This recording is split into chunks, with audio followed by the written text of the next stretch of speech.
Selamünaleyküm kardeş. Hadi bakalım. Bismillah. Previously on Alan Wake. I came to Bright Falls with my wife, Alice. Thank you for coming here with me. I thought maybe you could write here. I don't want to hear it. God damn it, Alice. Now, she's missing. Alice? Ne başladı? God damn it, Alice. I woke up behind the wheel of a crashed car. I'm missing a week. I was attacked by shadowy men straight from a nightmare. The sheriff took me to the lake Alice and I had stayed at. But the cabin had disappeared.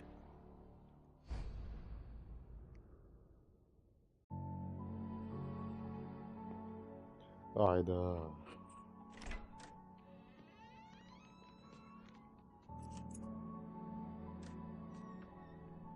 İnsan farklı bir kıyafet modelleri yine başladı. Bu sefer şey yapacağım. Honey, I'm home. Suspension of Back here, disbelief. sweetie. How was it? Worst weather I've ever seen. You should put some coffee on. It'll warm you up. Aa, farklı da işte. Ha. Aa. Hey, handsome. This is gonna be a long night, but these shots are turning out great. I guess you're gonna need that coffee then. I'll go put it on. Oo. Şeymiş bu eleman tipini modellemişler. Bir tane oyuncudan mı artık modelden mi ne o kesin onun şeyleridir.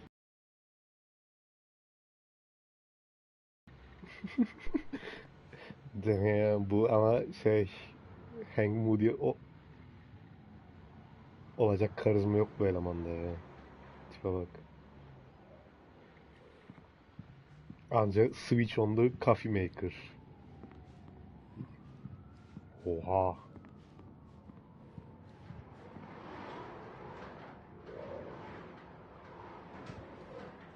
Adam şaka yapmıyormuş. Gördüm en kötü hava derken.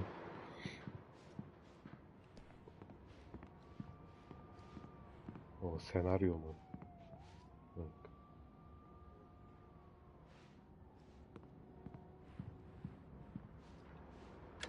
Coffee's on. Great, thanks. I'll need it if I'm gonna finish this by tomorrow.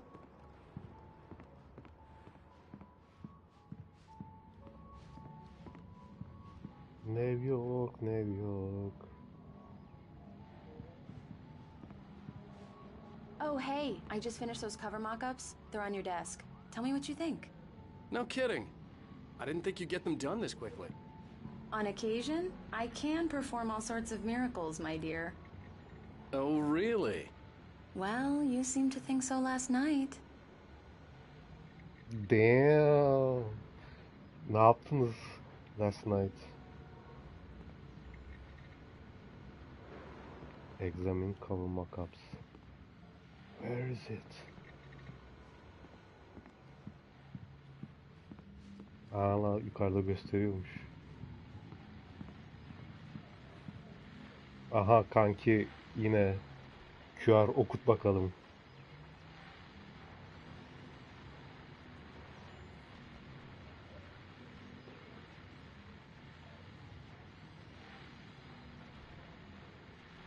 Bu da kesin Max Payne göndermesidir.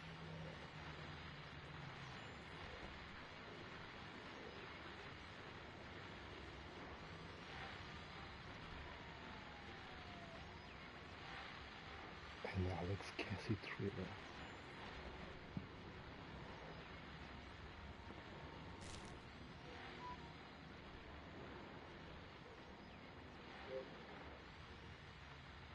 Eyvallah reis. Dur şey bulduk. Manuscript. 2 tane varmış. It's true what they say about the fall and the sudden stop at the end. I'd lain here in the snow while the lurid chain of scenes that had led me here kept playing in my head. A rerun of my own private snuff movie. A memory of my corpse. Alone at my own wake.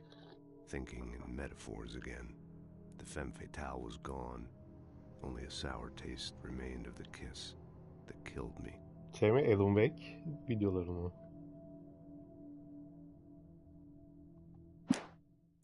This was a late goodbye. 13 years after I'd gotten my revenge, it had finally caught up with me. It had been a long time to bear the pain. My blood painted the snow red. A gruesome slushy dissolved all the scattered painkillers and leisurely dripped Bu da şey down to the Max silver Payne'i yazmış gold eleman at the galiba bottom ya. of the city. Max Payne, Becoming one Alan with it. Wake'in bir şeyi I can aslında. see them now. My wife and my baby. Honey, I'm home.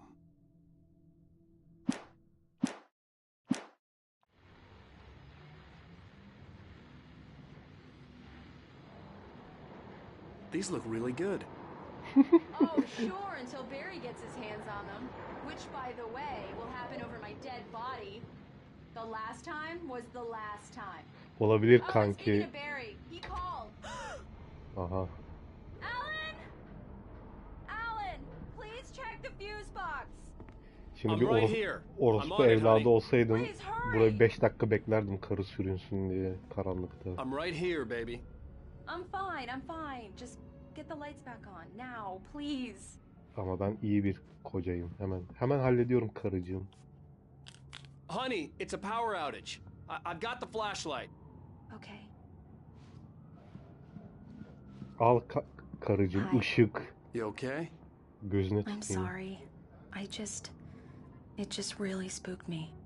Don't Bu worry. We'll just niye break out the karanlıktan candles. tecavüz falan mı ediyorlardı, bunda bir şey vardı. I know it's stupid, but it's just... Especially when I'm not prepared for it, you know? It gets to me. I love you. Tell me a story, writer. Okay. I used to have these nightmares when I was a kid. The dark really spooked me, too. When it got really bad, my mom gave me this old light switch. She called it the clicker. The clicker, huh? Yeah. If I ever got scared of the dark, I could just flip the switch and a magic Aynen. light would scare the O da monsters ne kadar away. boktan bir oyundu amına koyayım. Here it is. Alan. Maybe it'll help you, too. Yeah, nice story, writer boy. You made that up right now, didn't you? No. Şey güzeldi. I Fahrenheit'ta. love you. Even if you Ağrı are a kesici liar. içip şarabı içtiğin anda ölüyordun Thanks for amına this. koyayım. Saniyesinde. Game over. Kanki güzeldi de sonra Aztek tanrıları falan bir şeyler. Aynen.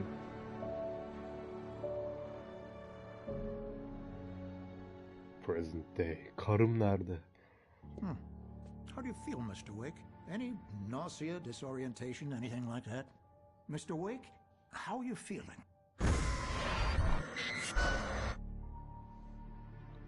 I'm okay. My head's fine. I had to lie about my headache and memory loss. He'd send me to a hospital for tests. I couldn't leave without Alice.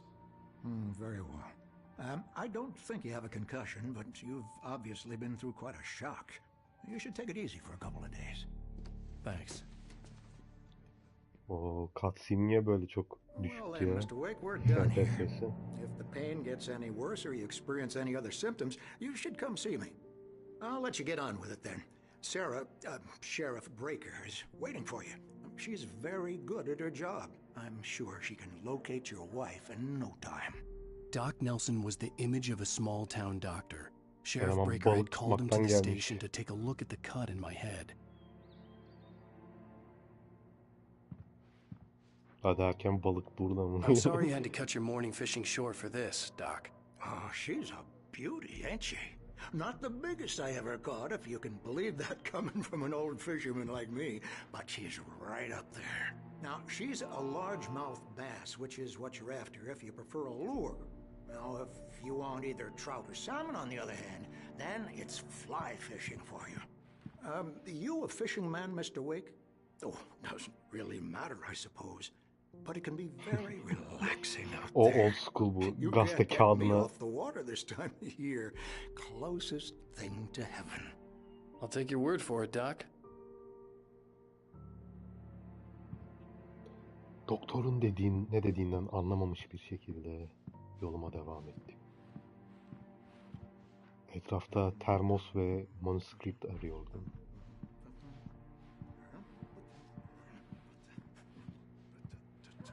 I believe you'll find the sheriff in her office. Just go down the corridor. Eyvallah.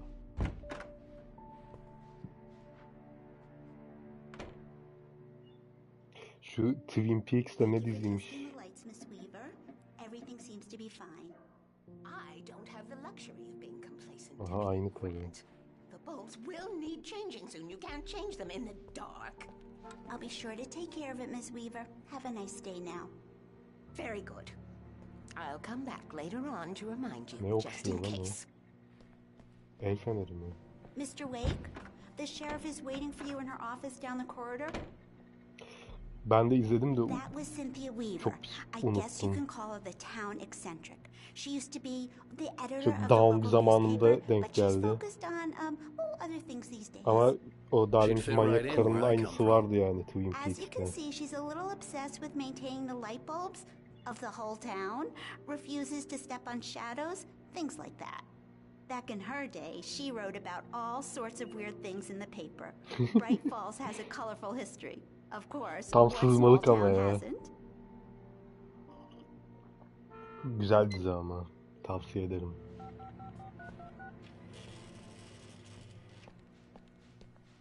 The sheriff wants to see you in her office, Mr. Wake.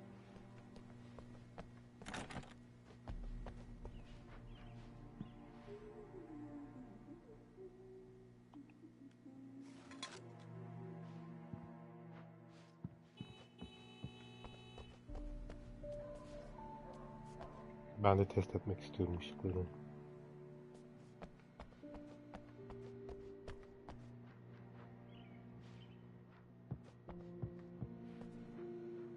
Sheriff Breaker is waiting for you I down the know. corridor in her office. Let me search. Aa. Küçük bir kasaba için fazla kayıp ilanı.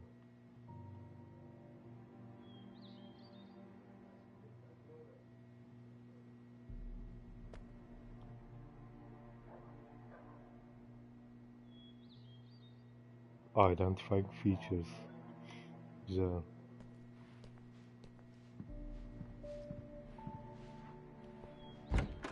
Come in, Mr. Wake. Your phone's on the desk. The battery was dead. It's charged now. Eyvallah. Have you started looking for my wife yet? My men are already on it. Now, can you tell me what happened? I'm not sure. I can't remember. We were arguing. I walked out of the cabin. The cabin on Cauldron Lake? Dramatik olsun diye arkada How did falan. you end up at Aa. Stucky's gas station? I wanted to tell her what had happened last night, but I couldn't. She'd lock me up. Excuse me. I need to take this. Hello? Alan, please help me. Alice? Stop talking to the law. You'll do exactly what I say if you ever want to see your wife. Who is this? Go to the back lot. There's a hole in the fence on the left. Look inside the junker. I left a little something there to convince you we're all on the same page here. After you ditch the cops, you're gonna meet me in Elderwood National Park. There's a spot called Lover's Peak. Midnight. Don't do nothing stupid, pal. We're watching you. Dickens. Ama işte her şey işte Alan Wake'ın kafasında muhabbeti beni biraz yok ediyor ya. Mr. Wake, can I help you with anything? I need to get some air. The sheriff said I could go out back. Of course, Mr. Wake. You can get there through the cell corridor. Just don't mind Walter in there. He's one of our regulars. I thought he quit drinking for good. Oh, no such luck. He went on a bender and beat Danny pretty badly. He started shouting like that the moment he woke up. Hey, can you turn the light? The light's on. The deputies, they don't understand. They won't listen to me. I need it to be bright in here. Valla bu eleman baksana Max Payne'i falan yazmış.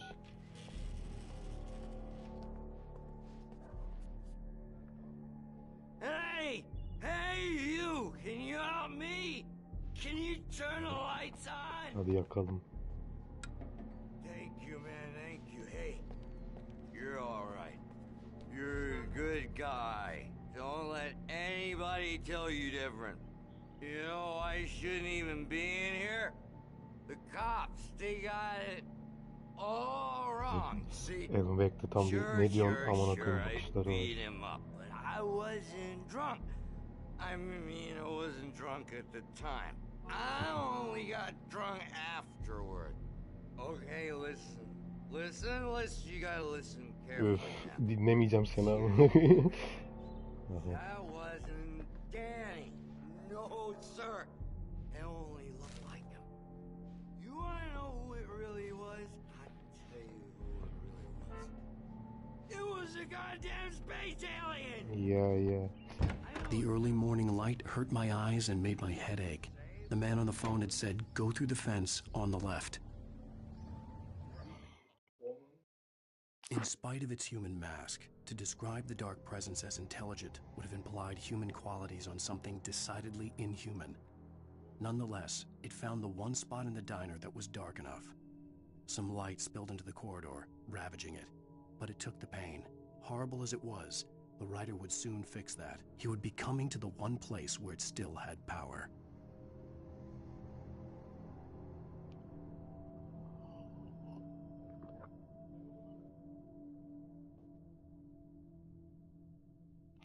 Sikim anlamadım kanki yazılandan.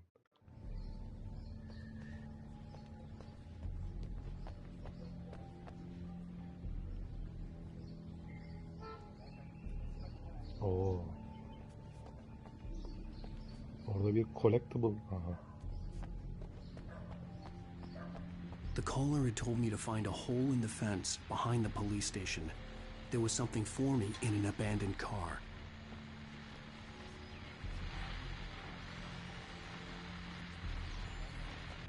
Well, folks, it's been another long night, and it's about time for me to sign off for a while. God knows I need... İşte bunları güzel yapıyorlar ama ya. Just one more item before I go. It's been a busy night for the sheriff's department. We've had a few broken windows. Bu kontroldeki şey de güzeldi. Radyo programı. Two intoxicated young men who are celebrating the completion of their Deer Fest float. Now, folks, we get this every year. I know it's exciting, the big day's almost here, but let's save it for the party and leave the gunplay for the shooting competition, huh? There's no point in getting all worked up yet.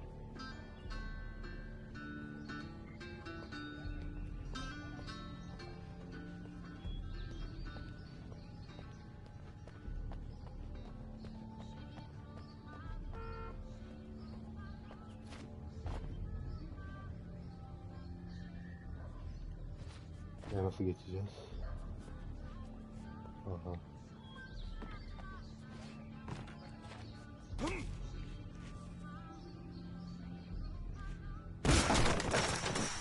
Fuck yeah.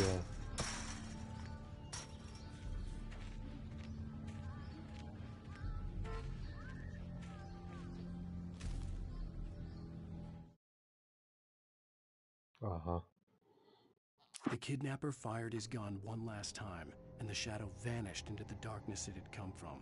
See? Nothing to it, Wake. The thought of Alice in his hands was revolting. We stood on the wooden platform of Lover's Peak, the waterfall on the mountain behind us, the lights of the radio mast blinking red in the heights above. I fought with the urge to take a swing, force myself to speak. Let's cut the act now. Where's my wife? Not al bunu Oytun, bakalım olacak mı?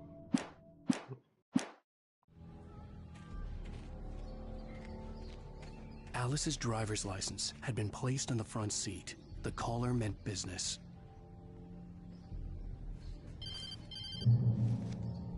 Barry? Ow! Ow! Thank God! Where the hell have you been? I've been trying to reach you for a week, you and Alice. I've been worried sick. I flew out yesterday. I'm here in Bright Falls. Barry, listen to me. I'm at the sheriff's station. Come and get me. I can't talk now. Ow! What the hell is going on? I had to get the sheriff to let me go. I needed to get to Elderwood National Park to meet Alice's kidnappers. Bakalım Barry'yi bir görelim.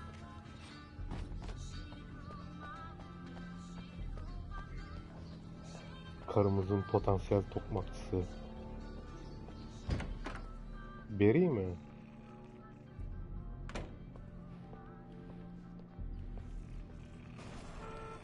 A writer is a light that reveals the world of his story from darkness, shapes it from nothingness.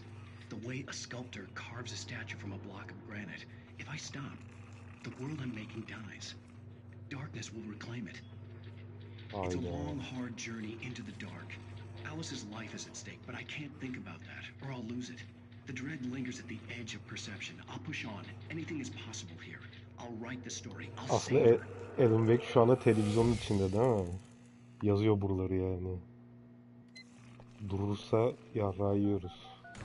Marvelous, Sarah. I just wanted to settle all the damage the Anderson brothers might have inadvertently caused on their recent and regrettable little outing.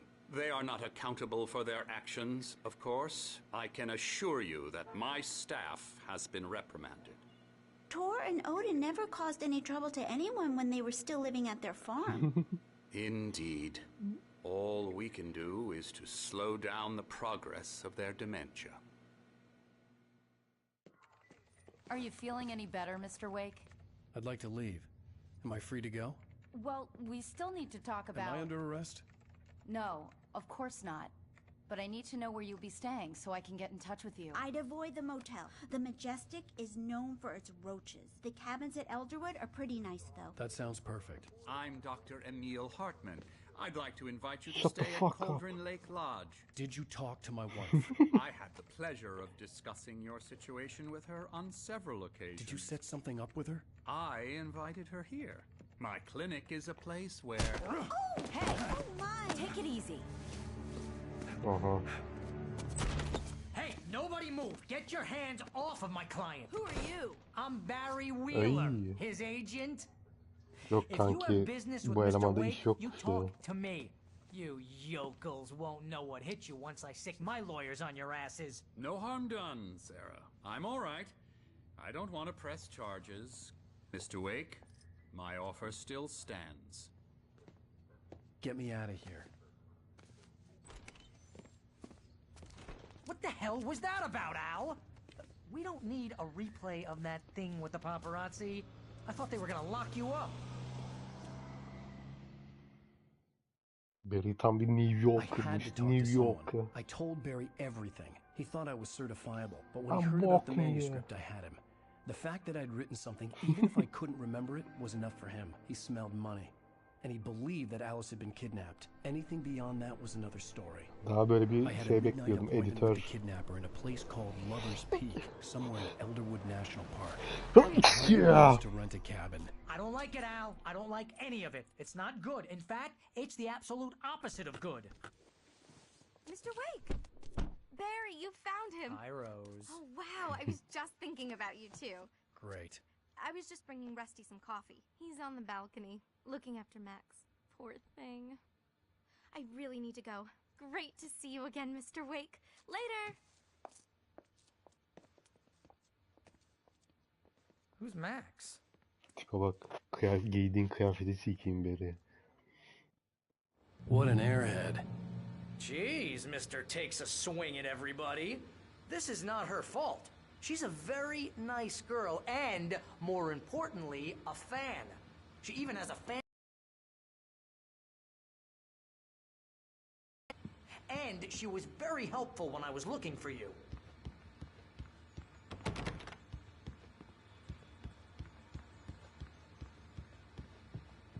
Seriously, Al, what you were saying in the car? Just listen to yourself. What, you shot a guy and his body just disappeared? When was the last time you slept?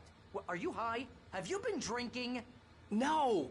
Look, Barry, I'm missing a week, and someone's got Alice. Do you and understand everything's just... what it sounds like when you say stuff like that?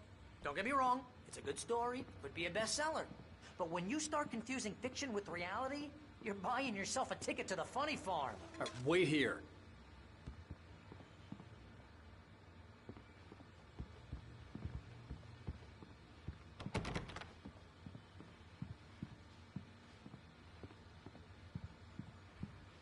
Aynen. Şimdi niye bu Rusty ile konuşuyoruz? Ben biraz kaçırdım gibi.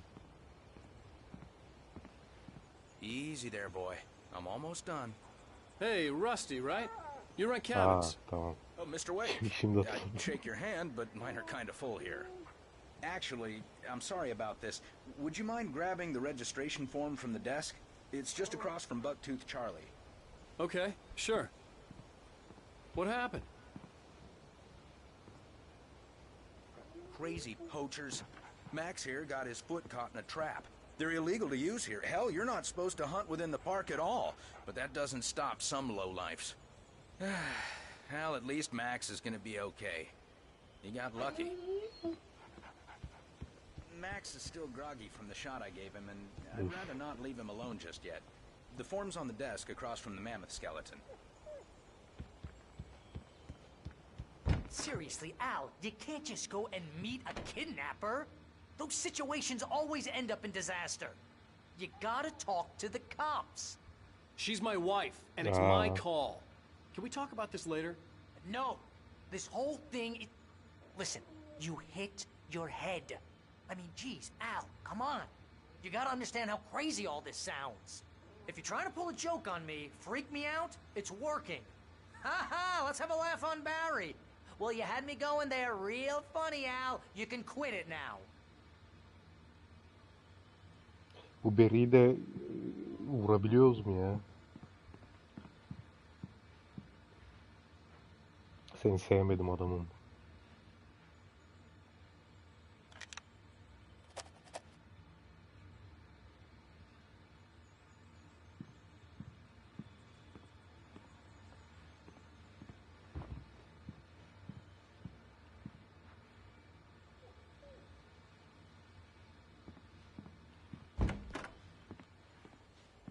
Mekan ayılarıyla meşhur sanırım.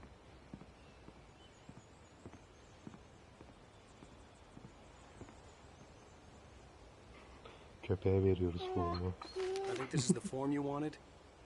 And here are the keys. Okay, you're all set, Mr. Wake. Glad to have you staying here. Thanks. Can you tell me how to get to Lover's Peak? Oh, sure. It's at the end of the nature trail. Just follow the paths, you'll get to it eventually. It's an easy walk. Nice spot, too. Eyvallah. If you have any trouble finding it, just keep your eyes on the radio mast. It's right below that. Oh, and hey, if you take a walk in the woods, watch your steps so you don't end up like Max. I guess I'm a little worried. We got a bunch of campers out there we haven't heard from. It's not like these people are on a schedule, but with the traps, well, you know, I just don't want any trouble. Right, thanks. Ne güzel köylüler. Bizim sağlığımızı falan düşünüyorlar. Şimdi New York hiç böyle değil. Bak New York bu işte. Boş konuşuyor amına koyayım. Into thin air, a guy who was bulletproof until you pointed a flashlight at him. Thomas You Wayne hear that from people who end up spending time in padded rooms. strapped to their beds, wearing white shirts with too long tangled up sleeves, and eating a healthy diet of pills. Al, you make cruel jokes about people who believe that kind of stuff. You're the skeptic. You gave me an hour-long lecture on homeopathy last month. What was it? If there's no proof, it's pure bullshit. Period. Guess the laugh's on me then. Al, come on! I mean, okay. Okay, maybe something weird happened to you, Bakalım okay? nereye bağlayacak. Well, thanks for the heartfelt vote of confidence. All I'm saying is you gotta throw me a bone here, bestseller. What would you think if it was me? There's no way you should be going out at midnight with a gun. No one asked you to come here, Barry. Either work with me on this or go straight back to New York. Your choice.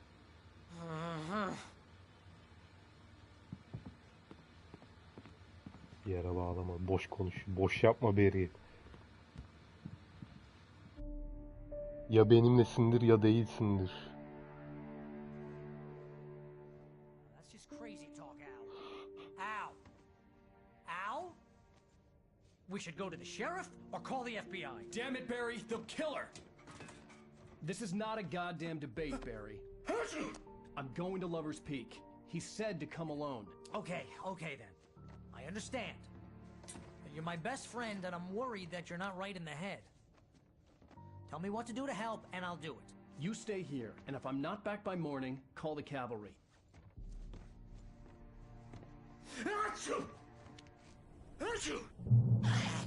Just be careful with the natives, Al. These yokels are dangerous. Everybody hates a tourist, or it'll be deliverance all over again. Bless you. Jokes on This you. place is trying to kill me. Deliverance'ı I bet there's izlemedim. mold in here, spores, poison ivy, God knows what. This is so not worth a 15% commission.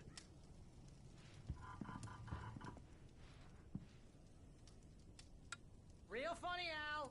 Real funny. Ha ha! Thank you. I'll just sit here in the dark till you come back, or until I get eaten by a grue. Meşhur sahnesi de izlemek lazım.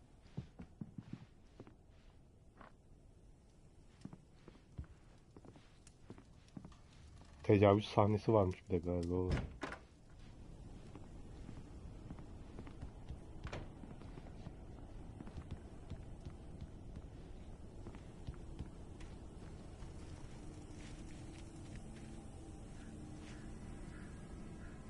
Göldeki şeyden daha güzel. Kabinden.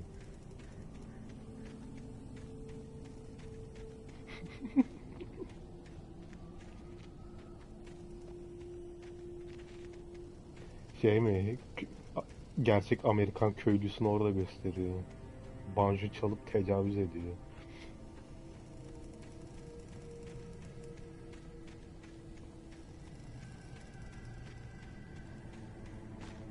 Ben de film çeksem öyle Türk köylüsü. Bağlama çalıp tecavüz ediyor. I'll be with you in spirit every step of the way, Al. Walk through the door now.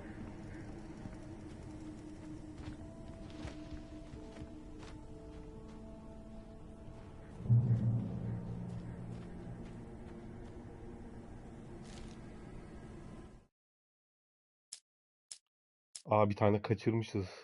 Eyvah.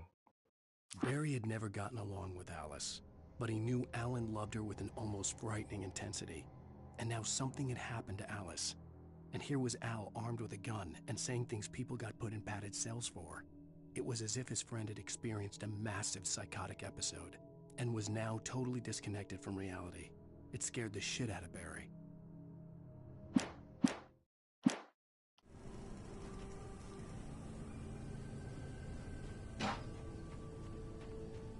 Kesin şeyin içinde kaçırdık bir tane.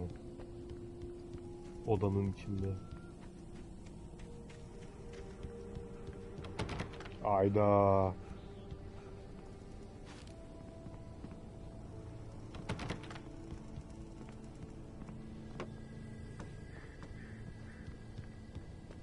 Pezevenge bak, kilitlemiş kapıyı arkamızdan.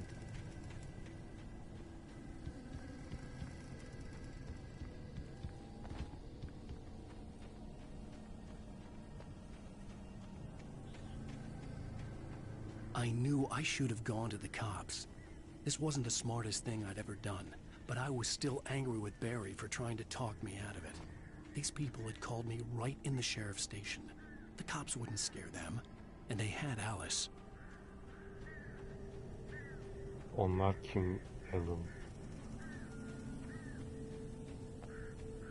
Düşündükçe ben Barry'nin takımını tutmaya başladım. Akıllı insan işi değil bunlar Alan.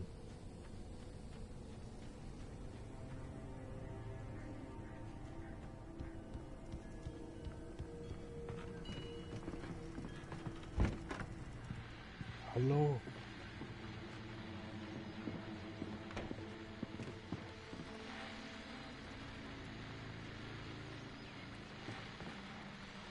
Welcome back to the show, folks. As promised, our very own Dr. Nelson has just parked his rear end in the studio. Doc, what's your Deerfest plan like? My plan? You make it sound a lot more organized than I ever seem to manage.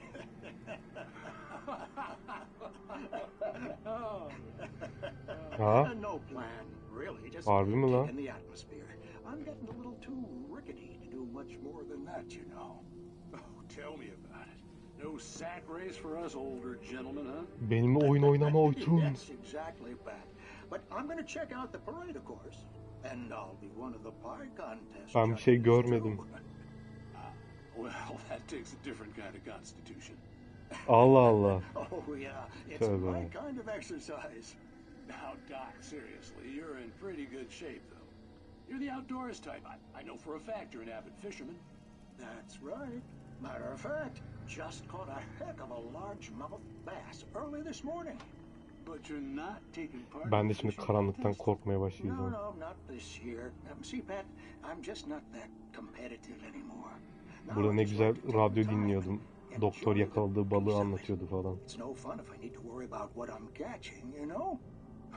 Considering your track record, the participants are probably pretty happy you feel that way. Well, Pat, that's kind of you to say.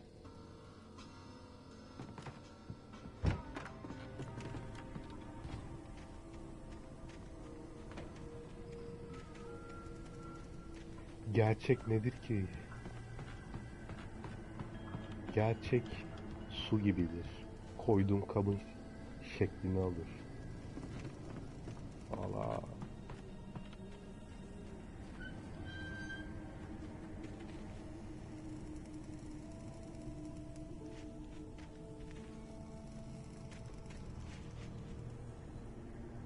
Drop hazard.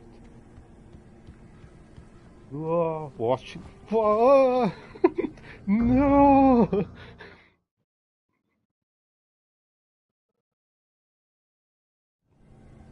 Damn. Böyle de modun amına koyarım.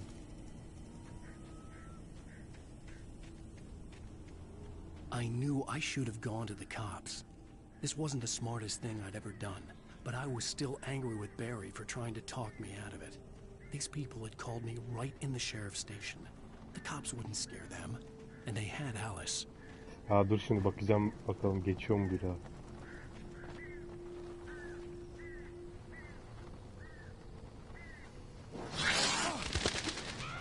The fuck? Okay, bu beni bir şey yaptı, zıplattı. Yalan yok.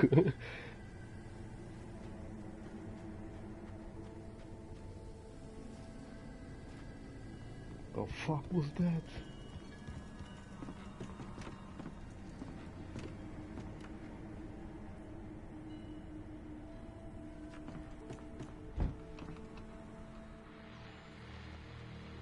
Nerede kanki geçen adam?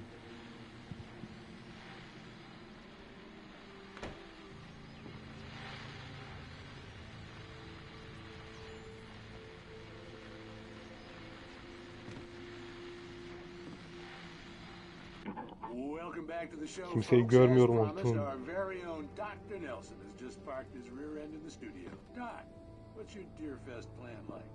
My plan? You make it sound a lot more organized than I ever seem to manage. Adım sesleri duydum kanki. No plan, really just taking the atmosphere. I'm getting a little too... Kendi kendimi tribe sokuyorum. Ben gidiyorum buradan. Karımı bulacağım ben. Karım.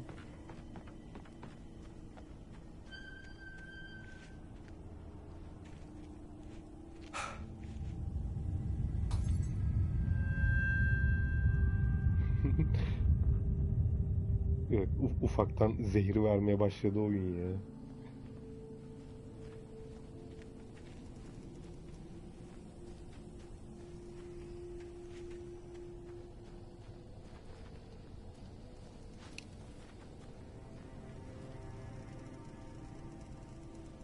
Hadi buraya da bakalım.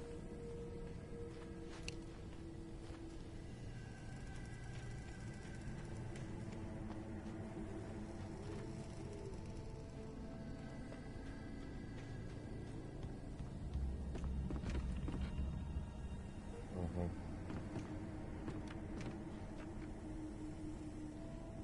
Kapıcı teknesi.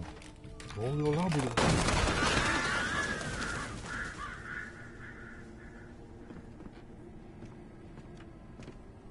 Tövbe estağfurullah.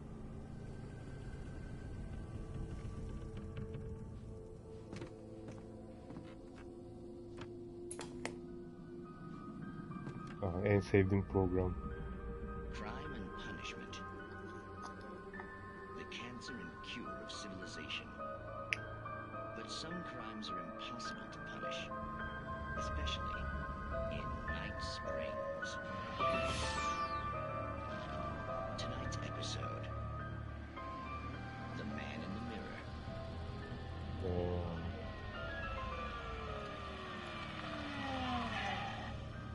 He's inside, Agent. He's a weird one. So, you're confessing to killing that guy, huh? Why? Had it coming? Yeah, well, why would you do that? I mean, you're a nice guy. Normal. Took a kid to a soccer YouTube'dan game. So how come at the game, you pick a guy and, quoting from the arresting officer's report here, yazıyorsun. assault the victim's head area repeatedly with the weapon of choice being a pair of bare fists? Wow, that sentence really flows, huh? Maybe you're not the literary type. Okay, so you mess him up. But why? Who was that guy? We couldn't ID him. Why would a guy like you do him like that? I didn't like his face. Well, you must have hated it. Kaan'la konuşurken kaçırdım ya I programı. mean, there's no way to tell what he looked like. No ID on him either. That must be difficult. Ben But then we konuşuyordum. ran the fingerprints. Oytun Got a yazıyor. match. Your prints. Identical. Huh, how about that? Your son said you were wearing a white shirt when you took him to the game. The white shirt is on the dead guy. It's plenty red now. You won't get away with this. Do you really think that's in any way relevant to me? Flash TV kalitesi aldım bu programdan. He won't stop screaming. Am I right? You think he's ever gonna be okay? I left my mark. Believe me. You bastard. What? You gonna shoot me? What's the point? I'm going to prison. You got me. I don't understand any of this. Oyunculuklar kakamı getirdi. Maybe you'll see me again, Agent. Maybe in the mirror.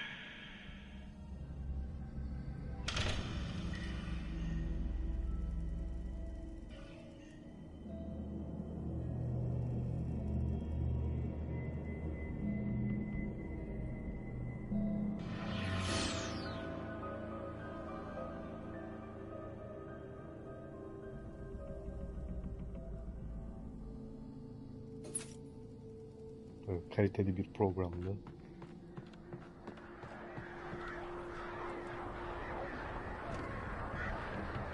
Hoş.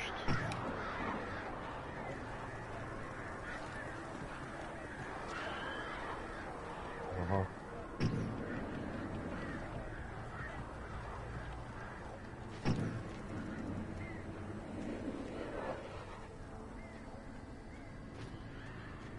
Bir tane kuşu öldürdük.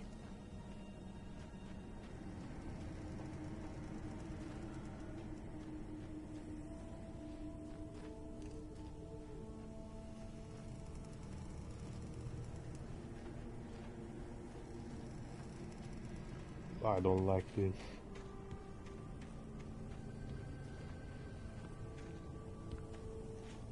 Damn.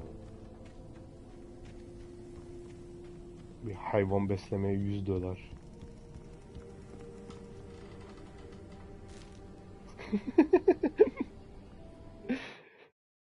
Ayda kaç tane kaçırmışız lan?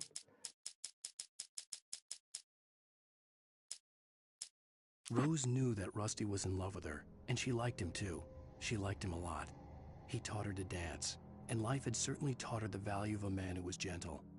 He treated her well, made her smile, made her feel good.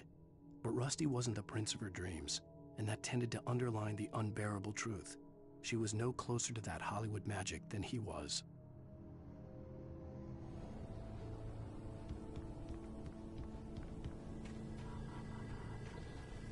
Alan Wake de normalde siklemiyormuş gibi gözüküyor karıya ama...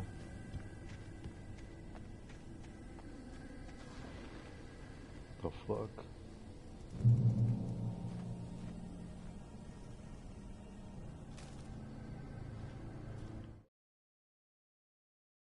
The air in the visitor center was heavy with an awful smell, as if some rotten drowned thing had crawled up from its grave. Rusty kept coughing blood. My eyes were drawn to the twisted shape of his broken leg. The attack had been vicious. Max whined in his cage. Rusty's eyes were wild with fear and terror. He gasped. "Mr. Wake, it happened just the way it was on that page." Weird.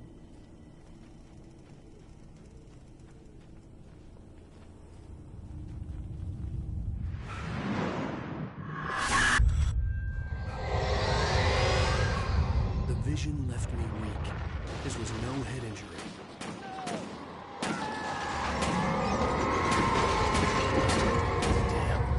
Rusty, hang on! I'm coming! Please, help me! Geliyorum Rusty. Arada termosa da bakıyorum.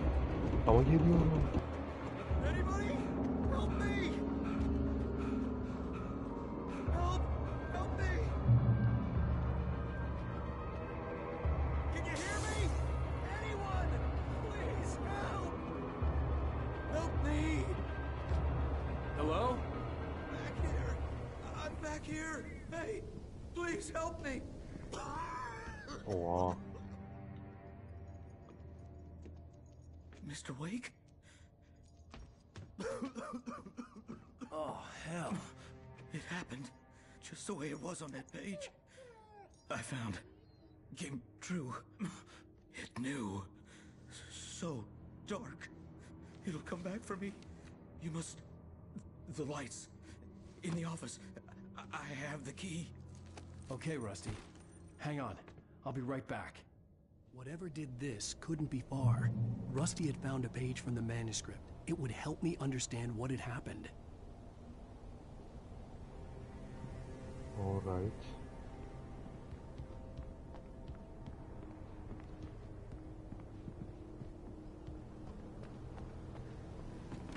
The only way to make sure that Rusty was safe was to get the power running and the lights back on. Ne geçti buradan amına koyayım?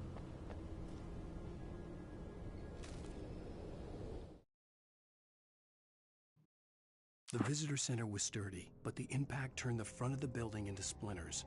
Rusty was thrown across the lobby like a rag doll and hit the far wall hard.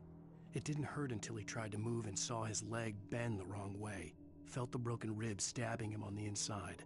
Rusty howled in pain and fear, suddenly afraid to die alone. Aha.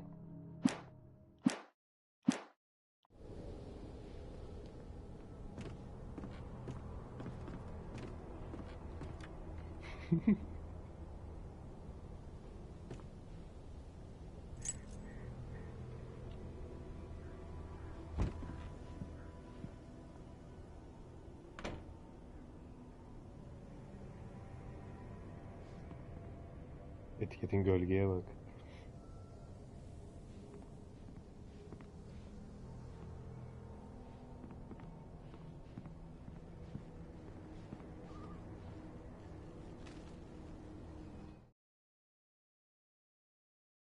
At the last instant, I changed direction and threw myself down. The axe splintered the trunk of a tree. I stumbled into the pool of bright light. My lungs burned.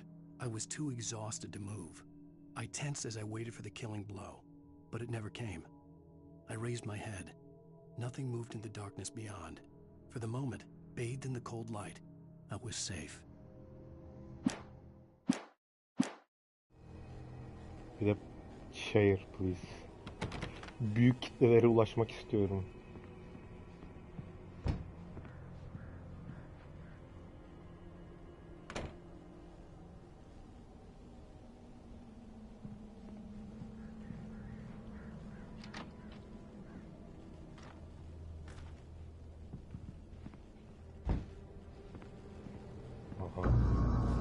I was too late.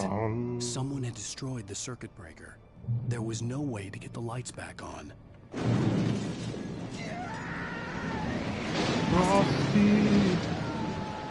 Rusty!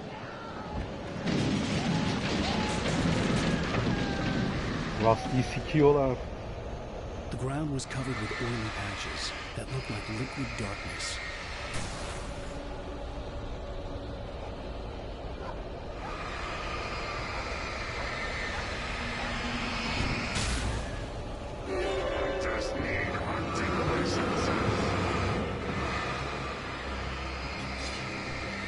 Ananı sikeyim. Ananı sikeyim. Tuşlar neydi lan?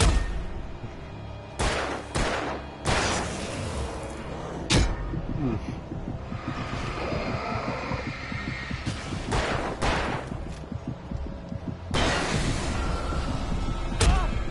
Lan.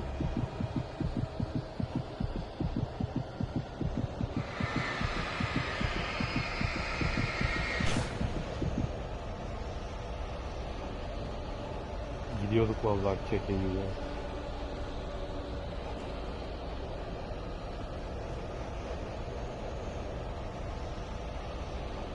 Something had torn a mammoth-sized hole in the wall. Sen mi yaptın lan?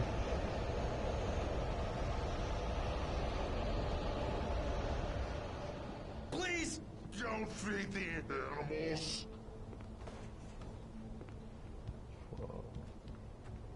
Fishing is only permitted for those visitors who purchase a park fishing license. Obey the park ranger's instructions at all times. Rusty? Rusty, no! Never closer than 100 yards. Two bears and wolves never approach any other wildlife closer than 25 yards. Pets must be leashed at all times. Never leave your pet unattended.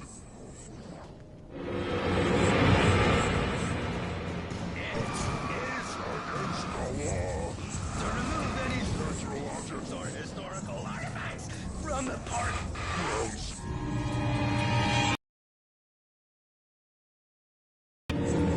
This includes even simple berries.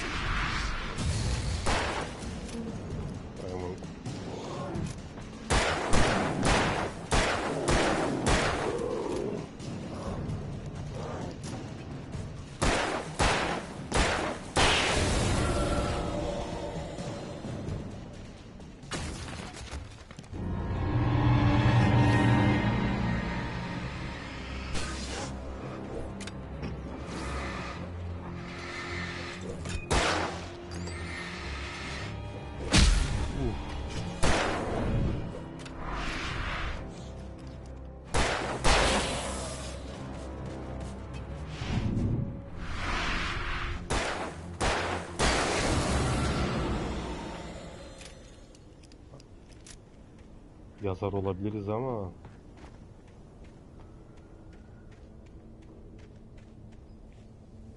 aim'imiz de kuvvetlidir.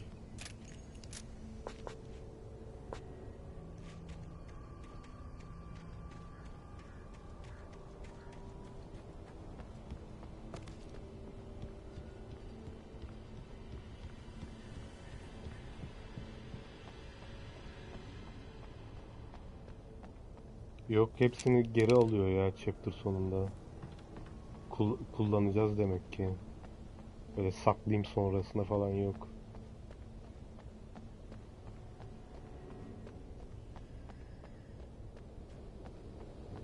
Şurada kesin vardır ama.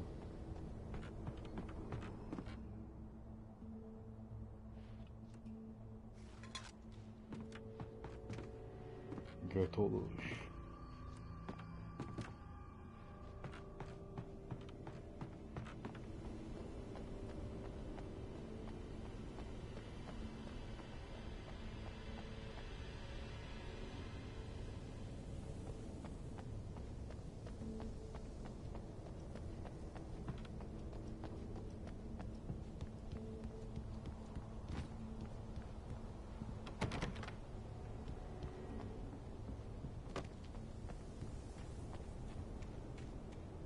Karanlığın yuttukları öyle kafayı yiyor. Yani biz ne zaman yiyeceğiz? Derken...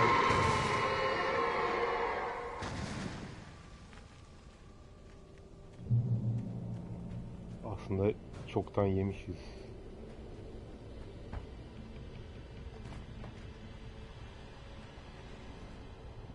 Dan dan.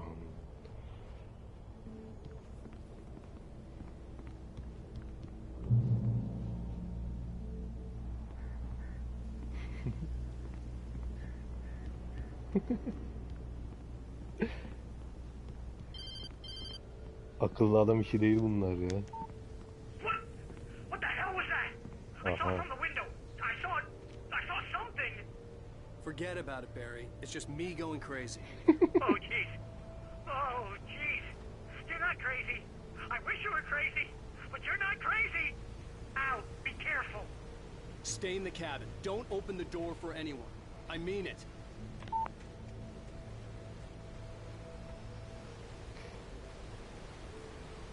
Elemanın kafa yiyişini görebiliyorsun uzaktan. Aha.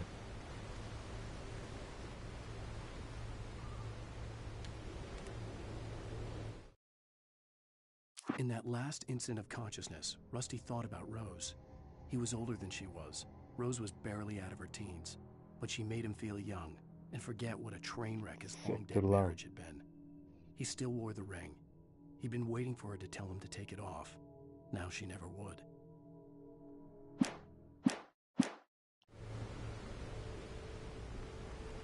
Önerilerini bekliyorum Kaan'cığım. Hepsini tek tek dikkate alacağım.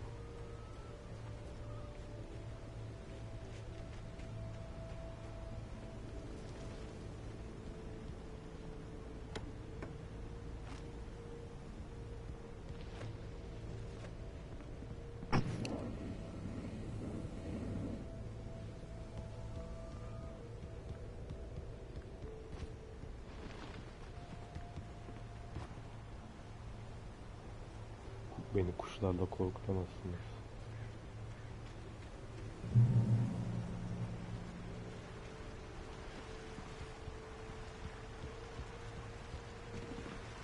Lover's Peak was at the far end of the nature trail. Hadi gir, aha.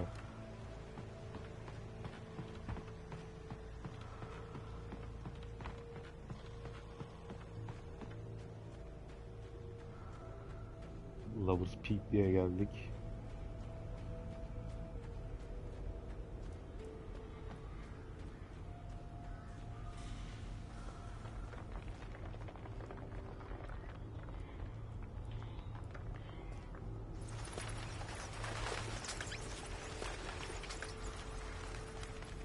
Aha. Gimme.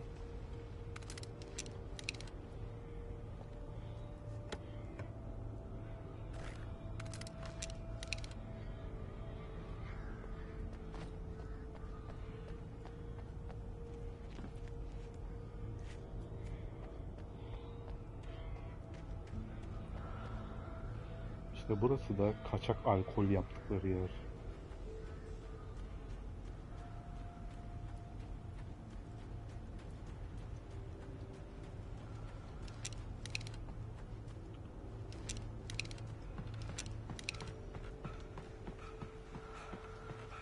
Tamam.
şapkayı da giyelim de havamız olsun.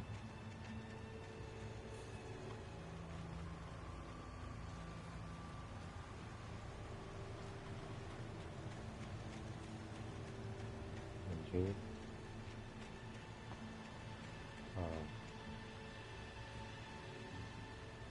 Benim şurada gizli bir şeyler vardır da. Nada.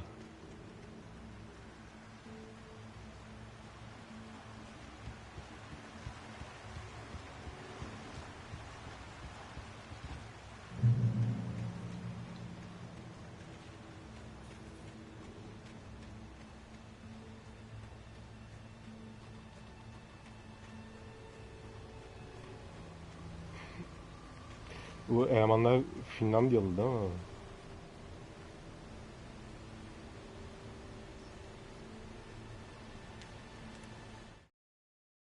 Nobody in Bright Falls seemed to know where Al was, but Rose, the waitress at the diner, had seen him. From what Barry could tell, Al pretty much fell off the face of the earth when he left the diner.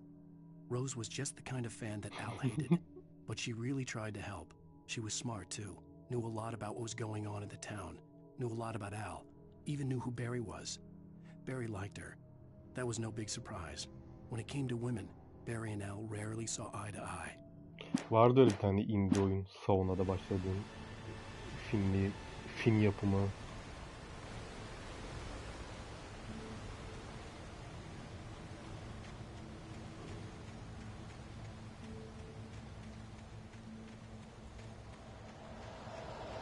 Hatta tüm oyun Sauna'da geçiyordu galiba. Arada kömür falan atıyorsun.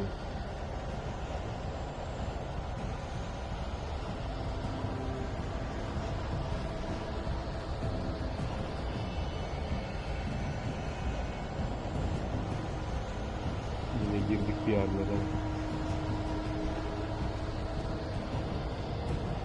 Yine kulağımın içine bağırıyorlardı.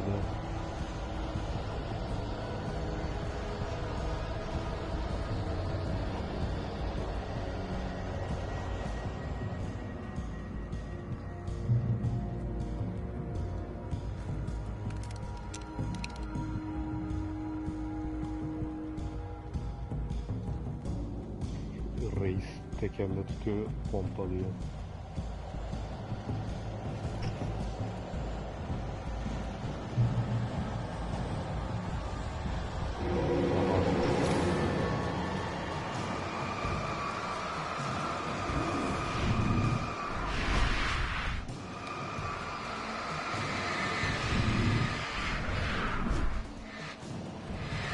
Hadi.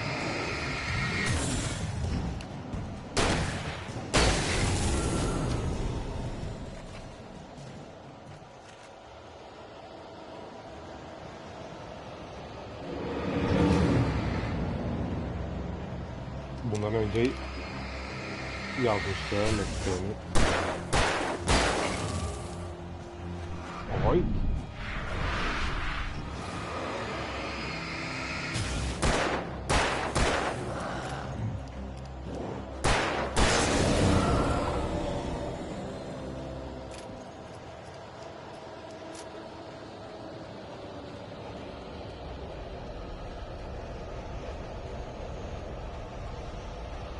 Bundan sonra Kurtlar Vadisi'ni yazıyor eleman. Bu olaylardan sonra.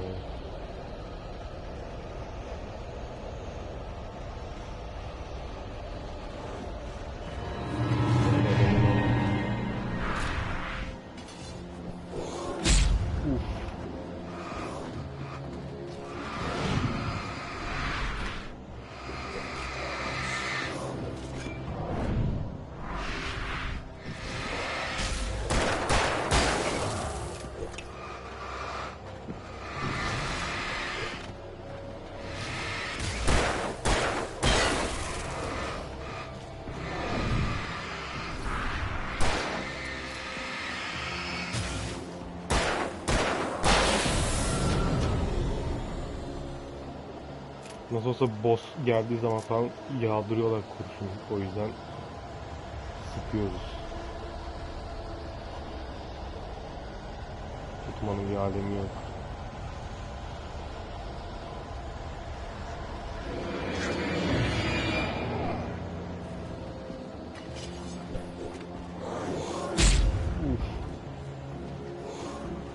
bu lavukların da bir sonu yok galiba. O yüzden çok iyi.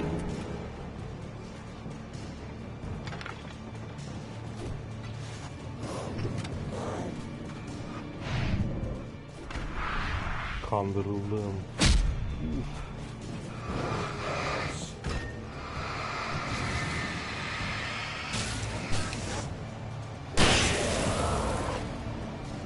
Fuck yeah.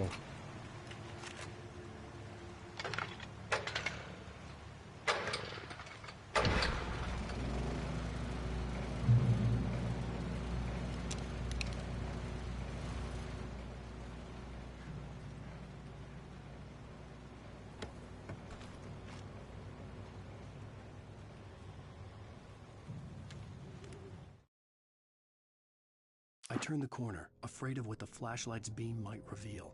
Suddenly, a roughly painted symbol of a torch glowed in the light. Behind it, hidden by a rock, sat a battered metal trunk. It was here for a reason, packed with supplies, batteries, flares, ammo, things you need to make it through the darkness of the night. Something left behind by someone who knew what I knew, and more. O dördüncü duvar.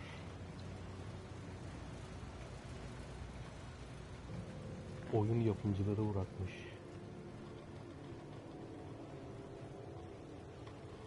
Veya Alan Wake şu anda o televizyonun içinde yazarken bırakıyor onları.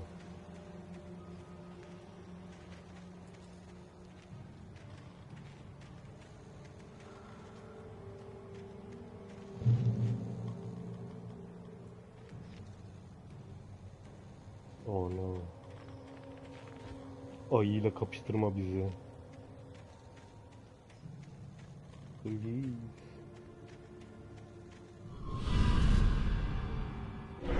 Ayı çıkabiliyor. Meğersem Kars'ın dağlarında geçiyormuş öyle.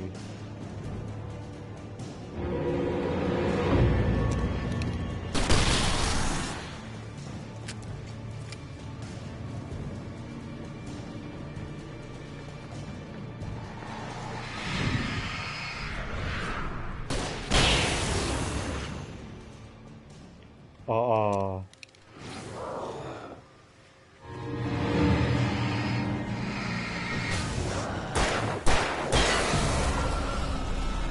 Bütün köylüler potansiyel tecavüzcüdür mü demek istiyorsun? Ha.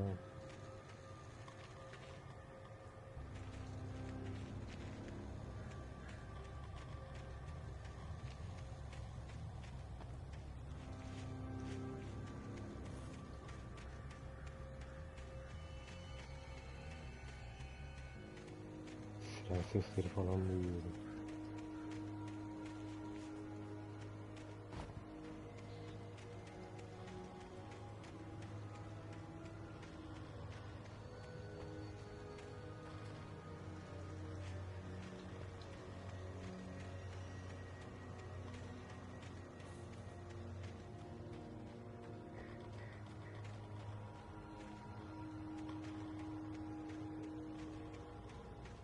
The fuck is this?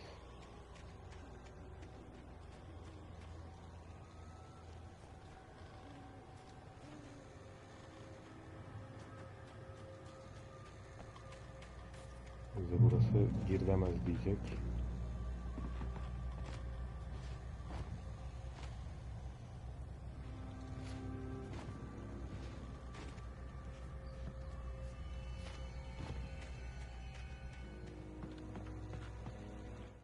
Bakalım.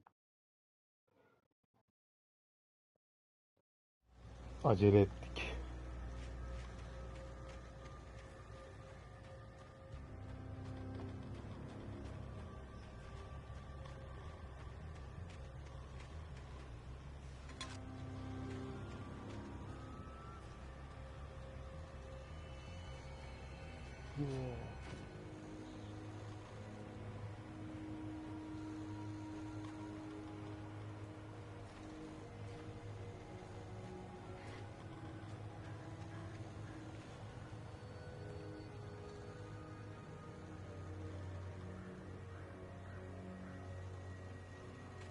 Nice lore.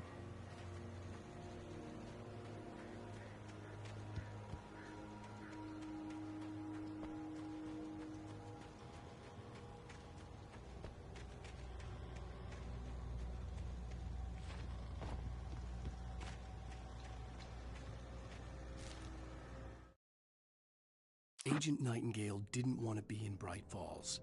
These little communities revolted him, and he didn't like the trees or the coffee. He now knew that impossible horrors lurked behind the storefronts and smiles. He desperately wanted to turn the car around and just drive until he passed out or ran out of road and booze. But he had a job to do. He had a rider to catch, at any cost. FBI'da mı giriyor işin içine?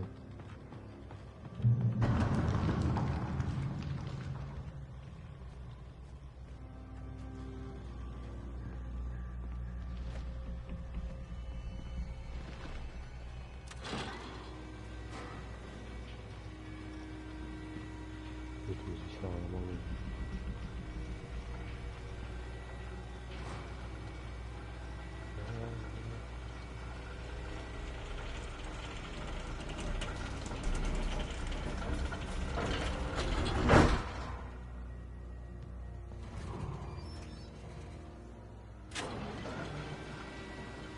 Eyvah.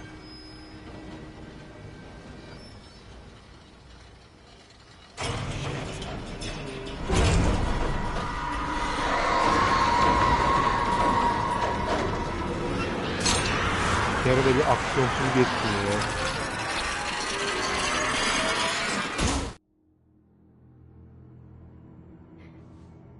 Güzel bir geçişti.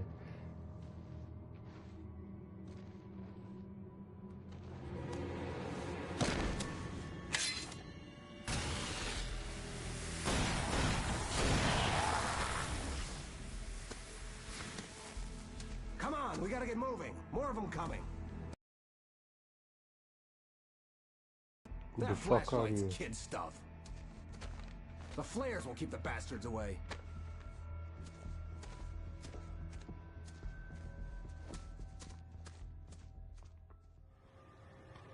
You can see them too? Hell, of course I see them. Come on, we gotta move. Why? Because that's the way the story goes. Yeah, but... Let's move! I lost my gun back there. Oh, I've got a gun. Just keep that light steady on him. It took a moment, but then I recognized him. He'd been on the ferry when I first arrived here with Alice. He knew my name. We were headed in the direction of Lover's Peak. There was no way this was a coincidence. He was the kidnapper. Come on, Wake. You better keep up. You set him up, and I'll knock him down, Wake. Wake up, Mr. Wake.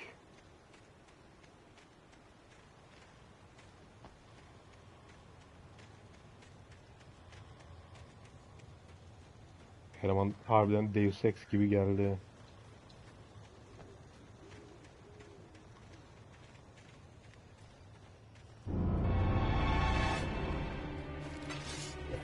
Uf.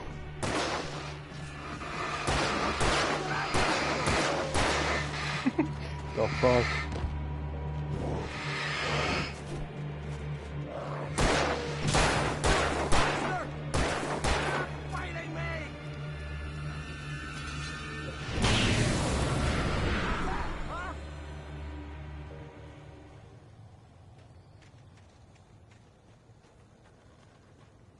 Pompalımız da mı gitmiş?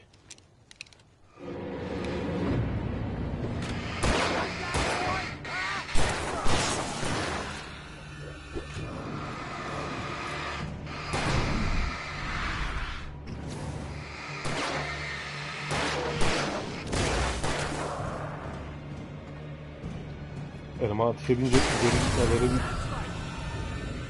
boktan.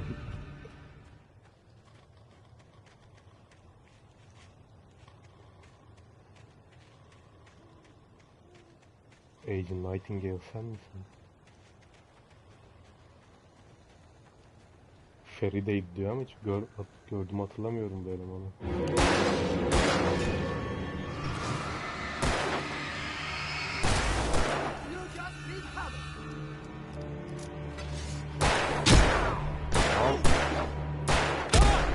Lan!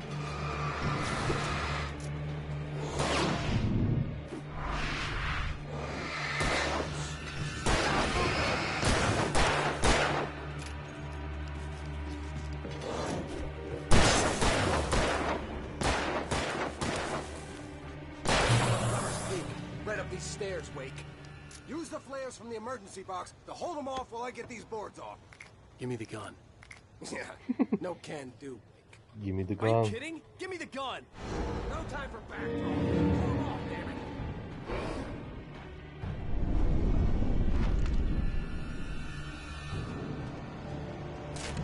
Aynen.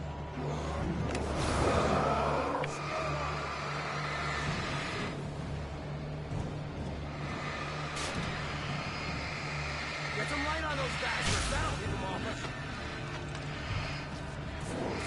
Şöyle aramalıyım da. Just a little longer. I almost got it. Okay, it's over. Gebertin onu.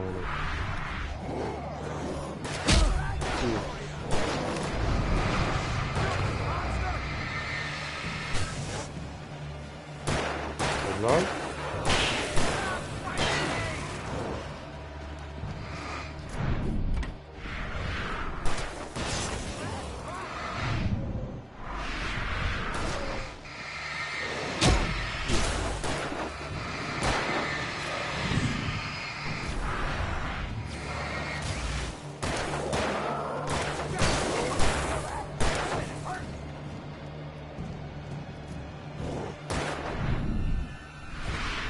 Niye askeri de saldırmıyorsunuz?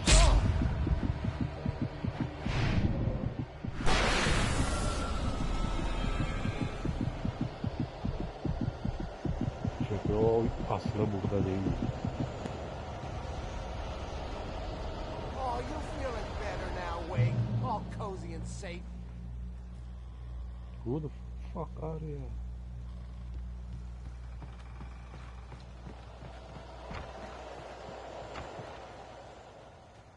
Better get ready. They'll be on us soon.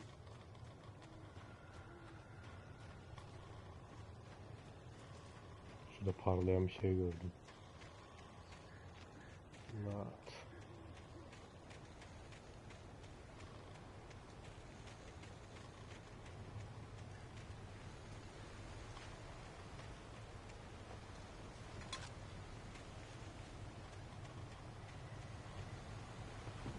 Follow the kidnapper. This is it, Wake. The last stand. There's more flares here. Get ready. We fight them as long as they keep coming. Give me the goddamn gun! They're coming! That's not how this goes. Get with the program, Wake.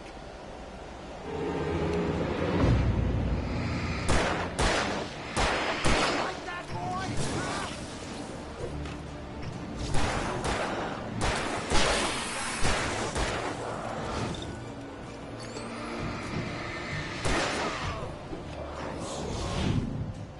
Hop.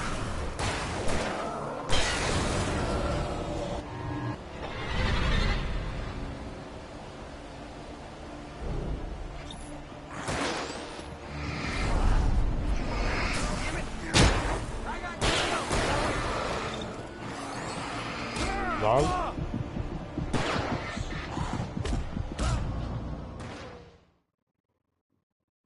Cool. Stand. There's more flares here. Get ready. We fight them as long as they keep coming. Give me the goddamn gun! They're coming! That's not how this goes. Get with the program, Wake. Seni sevmedim adamım.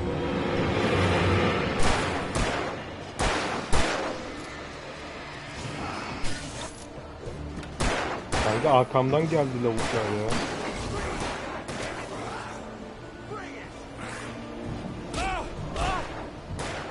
Ve komboluyor pezevenkler.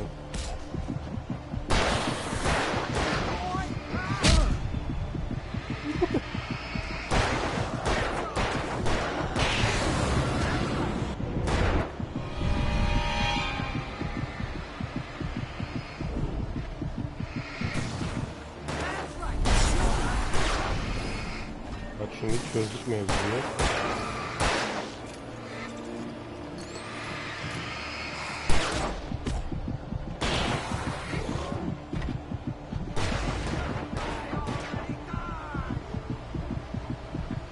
Hadi amına koyayım.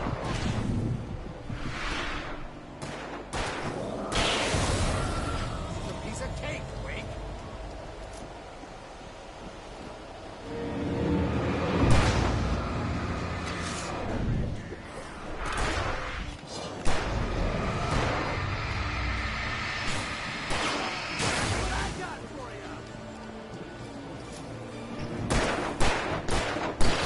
Sık.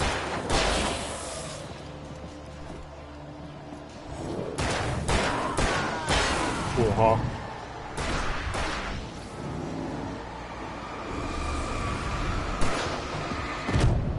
Oha.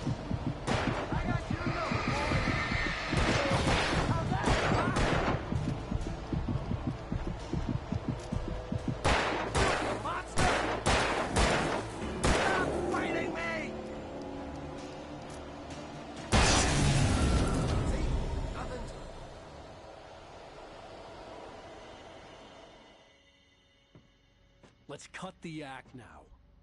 Where's my wife? I knew you were gonna say that. I read it all before. You're a hell of a writer. Congratulations. You're gonna bring about something glorious and terrible once we get you some proper editorial control. What the hell are you talking about? Where's Alice? I want the entire manuscript, or she's gonna suffer bad. You touch her and I'll...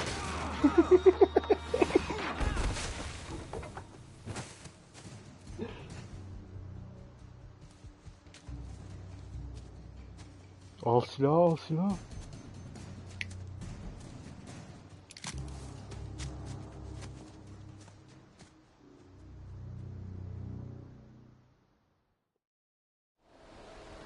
You're gonna give me the manuscript or you'll be sorry. No! Come back here! I swear I'll kill you if you hurt Alice! Do you hear me? Come back here! He had Alice, and he wanted the manuscript because he thought it held some magical power. But I had no manuscript to give him. I had to get back to Barry and Yerde figure out my manuscript next move. sayfası dururken. On more than one occasion, Alice had tried to explain to me how it felt to be afraid of the dark. To her, darkness wasn't simply the absence of light, but something more tangible than that. It was something you could touch and feel. Worse than that, it was something with a mind of its own, something malicious and malign. For her, things changed when they were wrapped in darkness. They turned into something else, something foreign, and nothing was safe or innocent anymore. I'd never really understood what she meant, until now.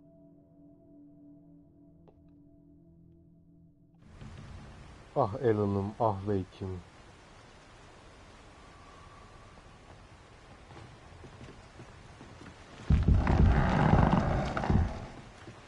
Oy.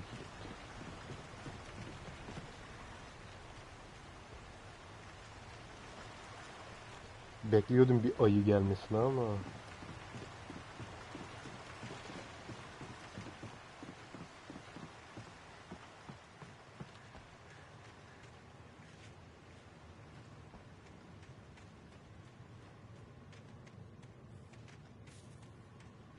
Bak şimdi bak.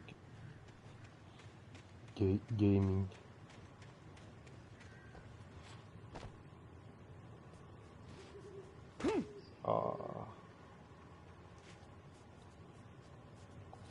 Kuşlar var arada, çakal sesleri falan geliyor. Korkuyorlar bizden.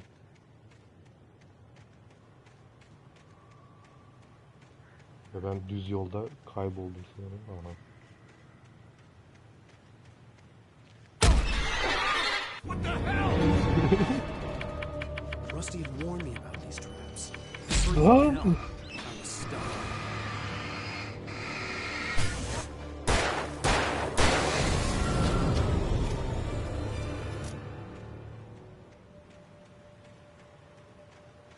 Demek ki neymiş? Her parlayan sike koşmayacakmışız.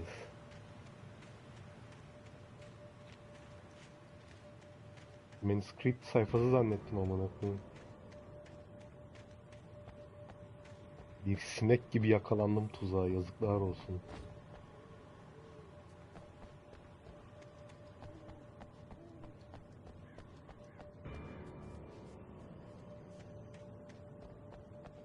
Tek istediğim şu ağaca çıkmakta.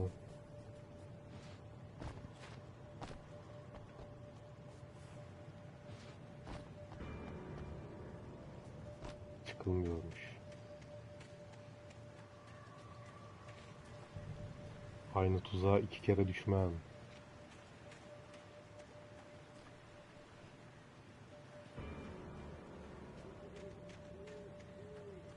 Bir de bariz yani. Şurada da var.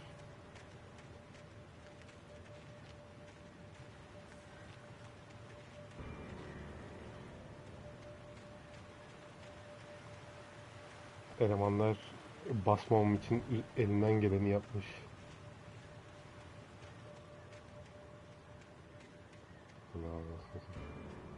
Adım başı tuzak. Hop. Yok kanki, bakıyorum ya.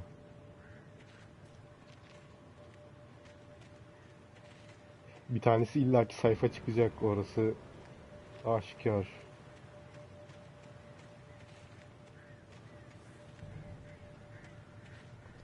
Ama ismimin hakkını vermeliyim. Alan Wake.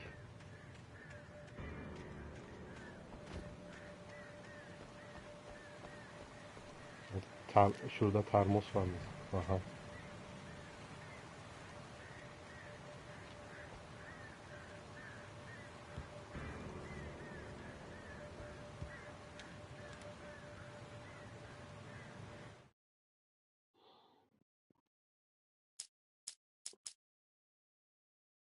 Sarah didn't care about the legal threats Wake's agent had made. She let Wake go without argument, because there was something about him she couldn't quite put her finger on, something that reminded her of her father. She didn't think Wake would hurt his wife. Then she thought about the way he waded into Hartman, that hair-trigger rage flaring up without warning.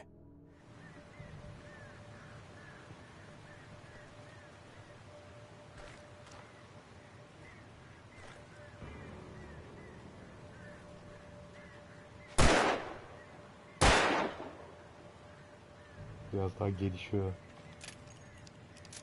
vuruş becerilerim.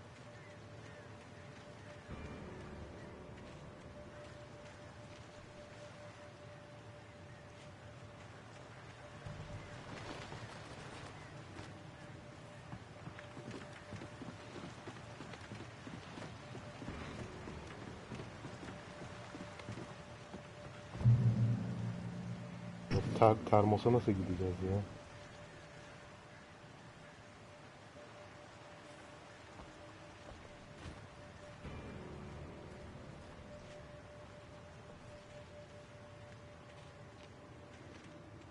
Buradan.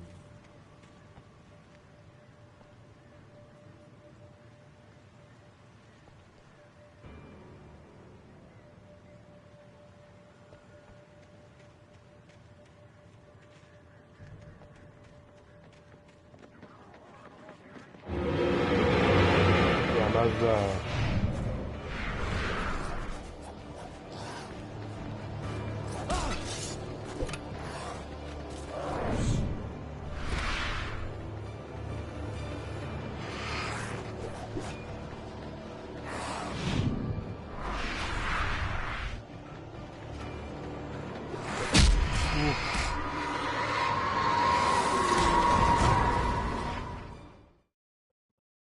Kanki çok karanlık ya.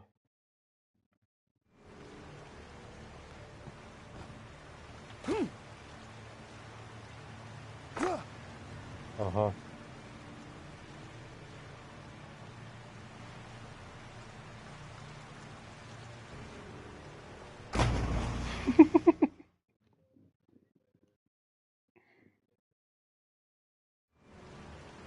Ama yani beni tekrar geri yüklediği yere bak.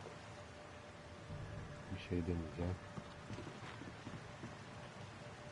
Parkur. Aa, zıplayamadım.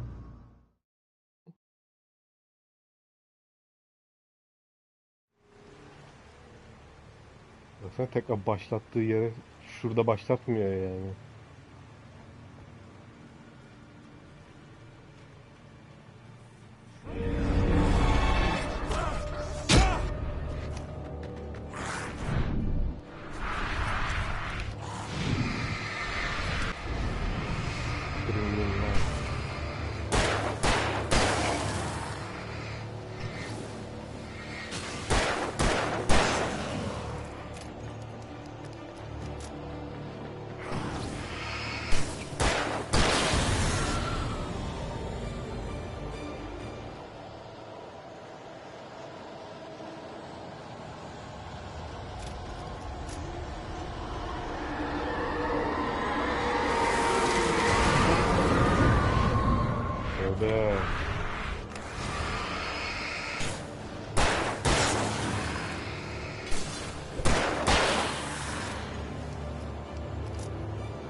Kaçamıyoruz mu?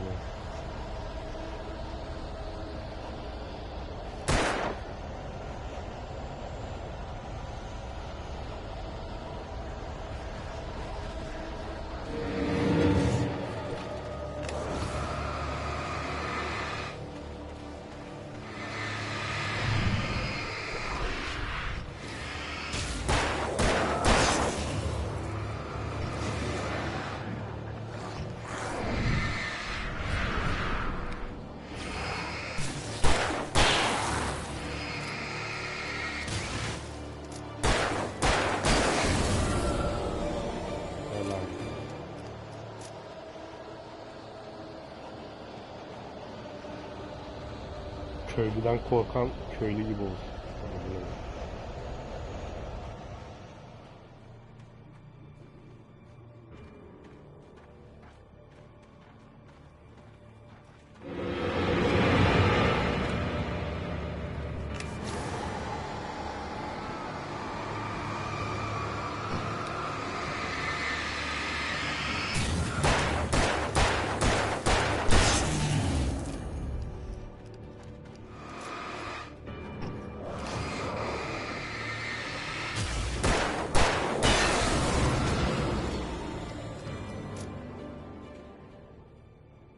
Kurşunumuz da bitmek üzere.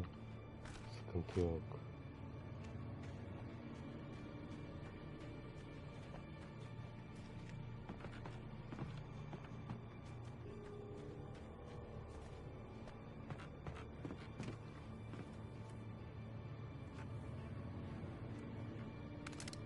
Ha şöyle.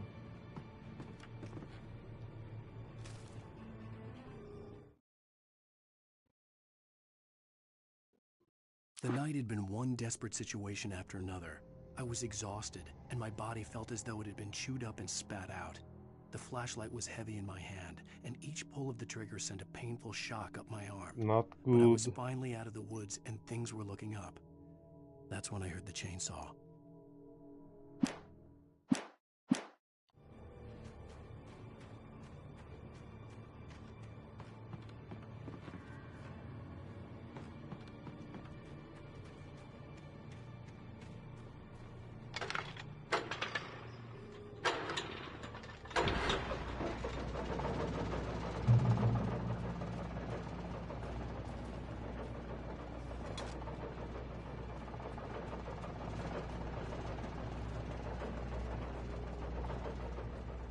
Bir şey yok, ne kadar kahve topladık falan, bir indicate şey koyuyor. İnsan.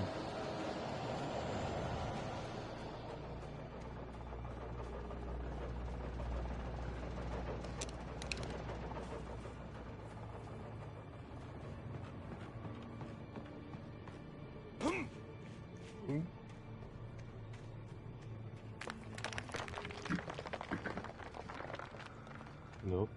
I had heard the plane fall. It made no sense. It was clear that it had just fallen here, but it was very old and obviously hadn't flown in decades. Looking at it sent a shiver down my spine.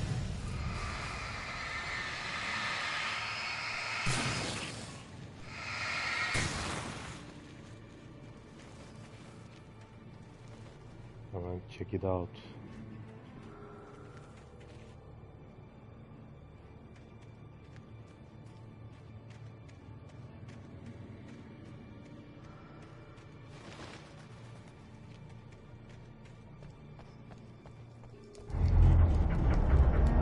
Nope.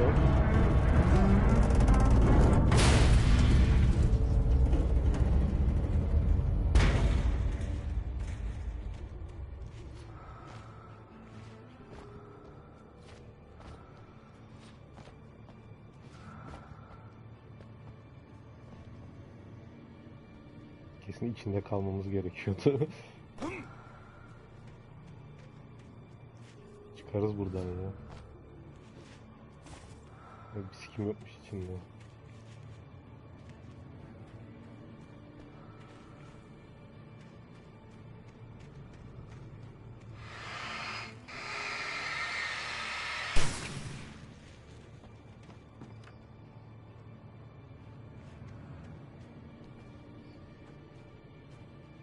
Sarı ok. Nereye gösteriyordu?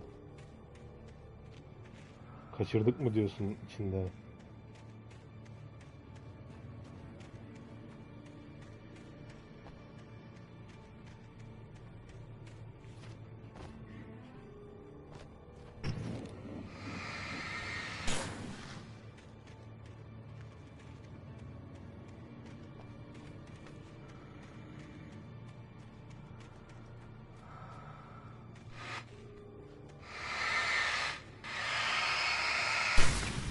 Aynen olsa burada gözükürdü zaten.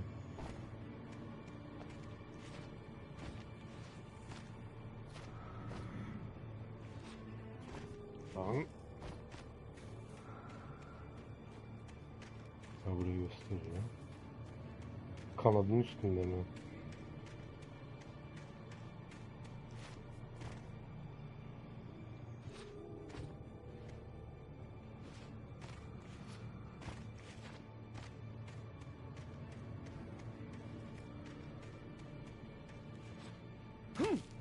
Allah Allah.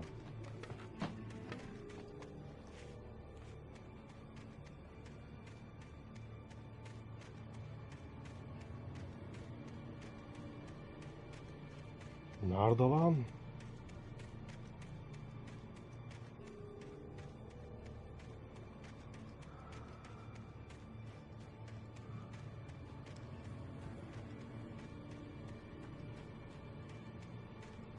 Şuradan atladık aşağı geldik.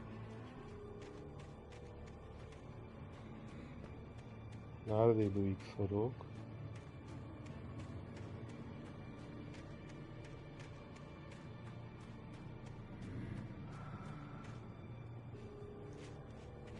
Bu tarafı gösteriyor.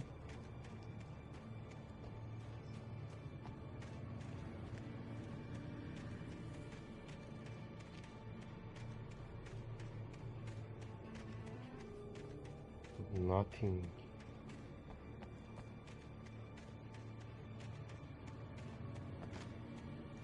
Dur kanki, uyuz oldum.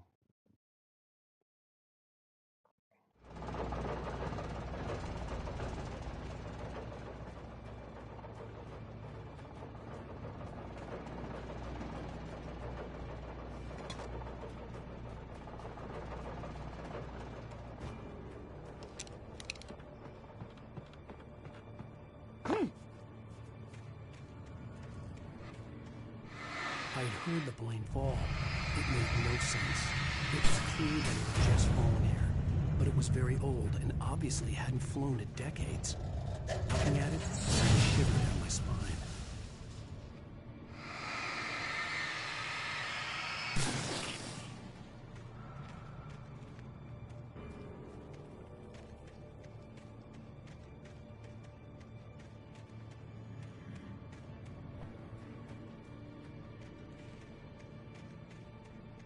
Tamam, böyle gösterebilirim.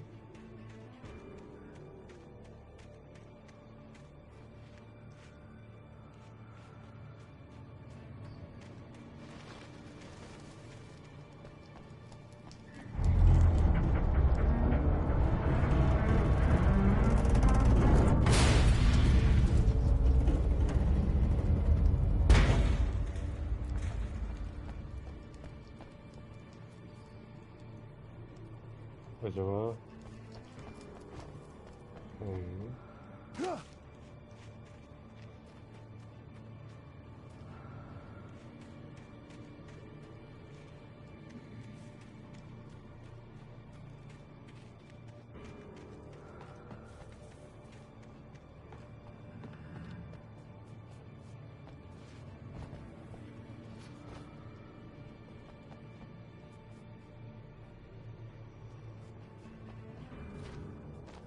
Aa bak, çözüktürdüm kanki.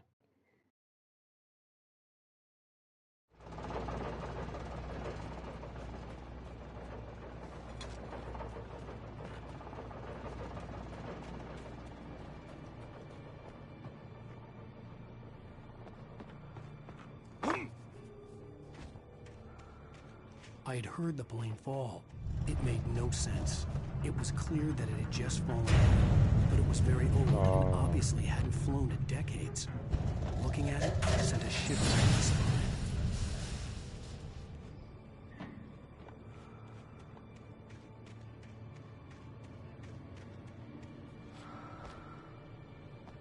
Ama yok ya. Dedim acaba düşmeden mi çıkabiliyorsun uçağın üstüne de. Vay amına koyayım.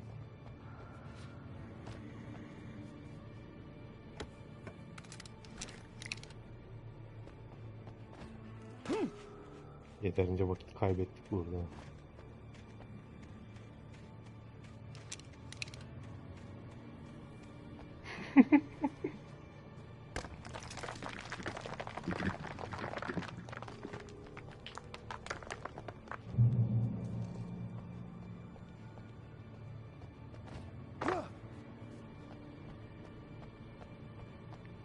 Güzel.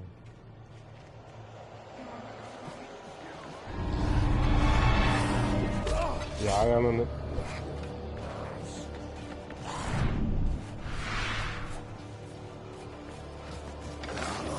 Hayır. Hayır. Biraz dodge'lamak. Bazen çok güzel tutturuyorum, bazen de sıkıntı oluyor.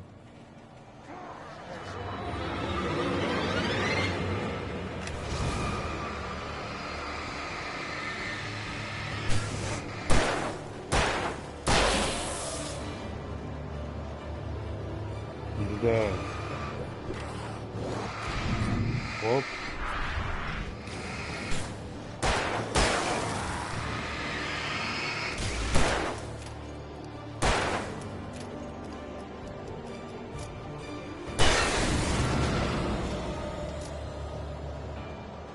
Bazen yapıyor ya.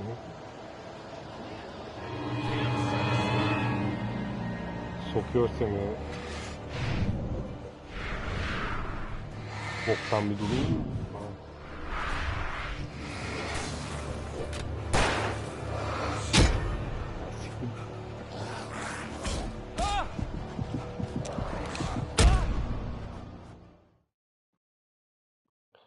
Doğrulmam lazım. Dur şimdi. Of. Ben onu V'de oynamıştım. Daha rezaletti.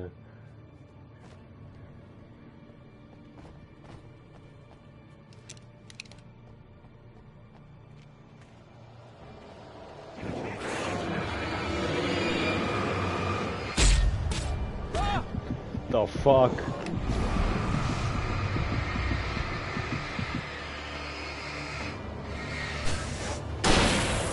Ha şöyle.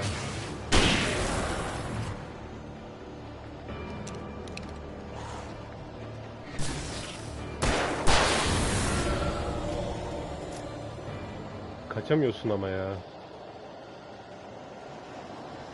Kaçmaya çalıştığın anda yakalıyorlar seni.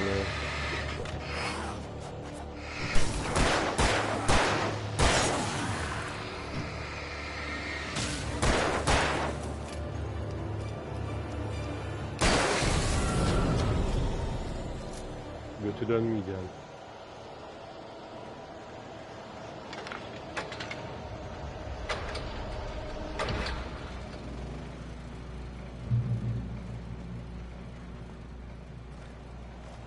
Oluyor yani survival horror oyunlarında.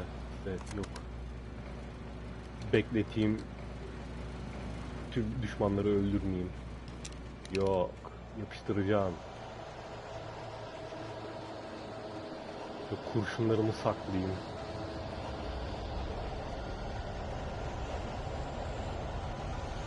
Belki Nightmare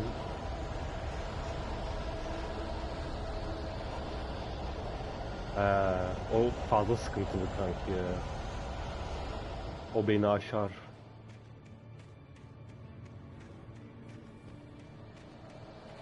Gibiymiş galiba biraz Alien. Isolation. Tek bir canavar var ama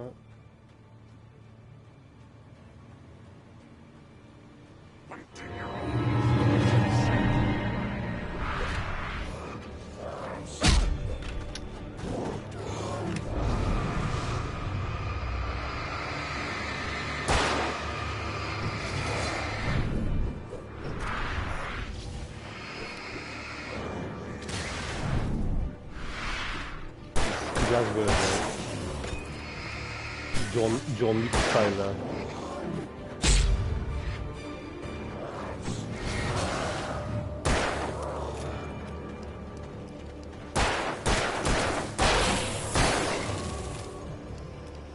Onu oynamadım ya.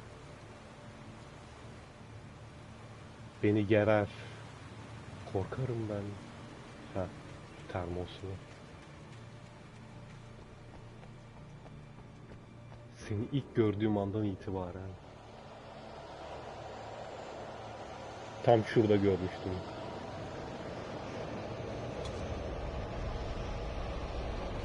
Bir de onun VR versiyonu var. O daha sıkıntılıymış.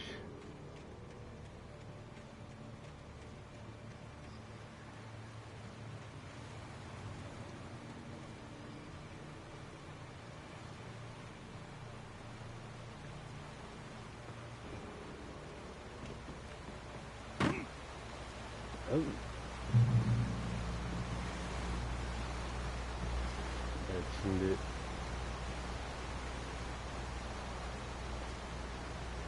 şimdi duyacağız testere sesini.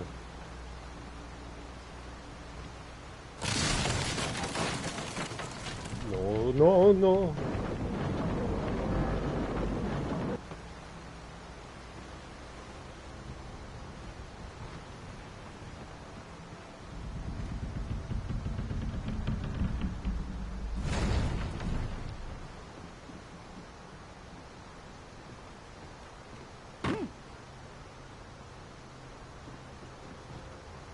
Valla.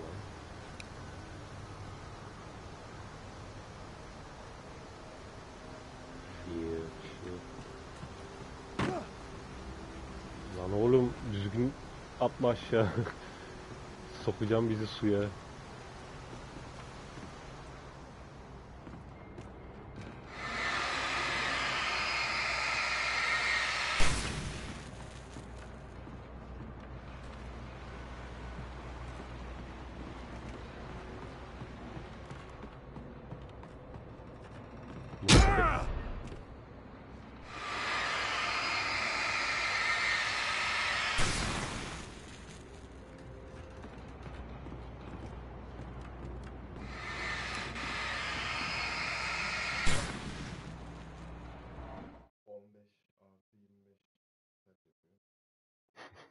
Kırk yapar.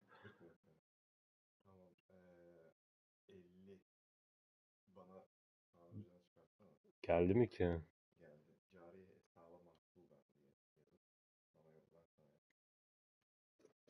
Tamam kanki. Yayından sonra yolluyorum.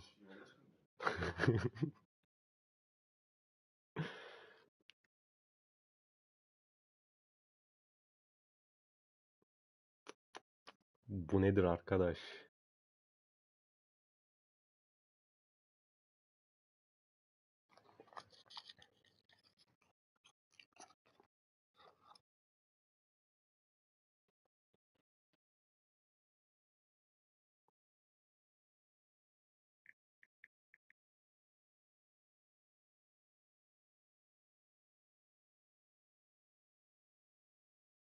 Teknik difficulties'lerden dolayı.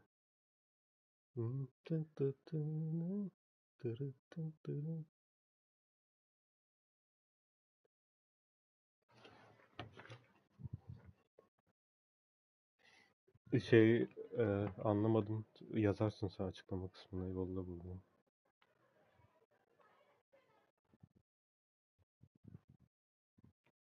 Aynen kanki. Türkçeyi de unutuyoruz. Difficulties ne ama.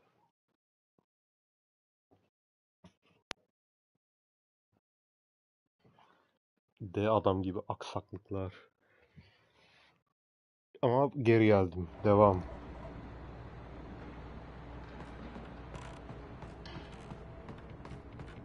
İttirebiliyoruz mu? Aha.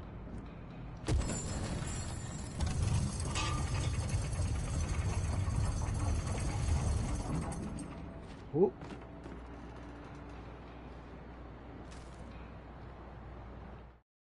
When Barry saw the darkness attack the visitor center, it made him a believer. The men Al said he'd shot, they hadn't been just locals on crank. Somehow the world had changed, like the channel had been switched without warning. You think you're watching a sitcom, and you're really watching a horror show. When the birds started attacking the cabin, Barry wasn't surprised, just terrified. Neden sitcom izlediğini düşünüyorsun ki?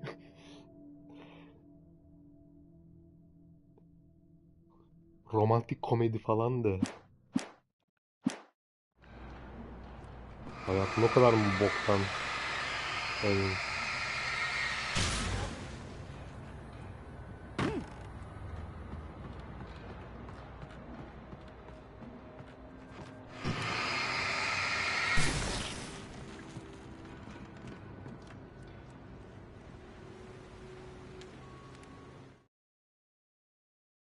The logging site was a mess. The modular office had been pushed off the cliff. Deputy Thornton climbed up from the wreckage excited, breathing hard from the exertion. Nobody there. It's weird. Don't you think that's weird? Bored, Mulligan let out a mighty snort. Hell, it's always weird, Thornton. Just a question of sorting out what kind of weird it is this time around.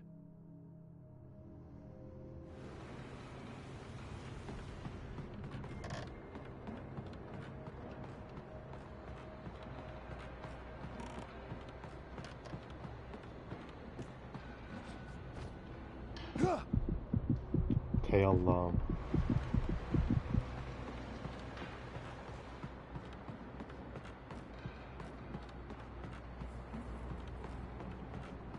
Yani şuradan şuraya zıplayamadık yani.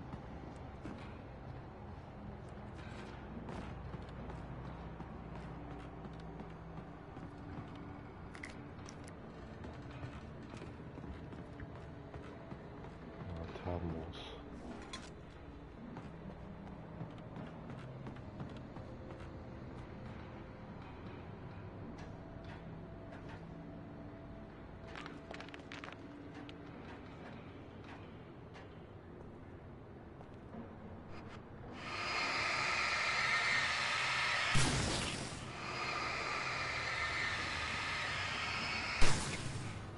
Bir soru.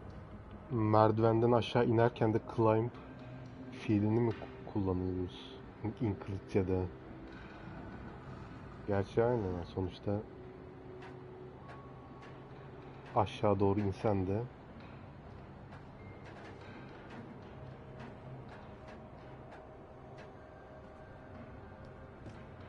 yani tövbe estağfurullah. Bir rahat durun lan. İngilizce öğreniyorduk.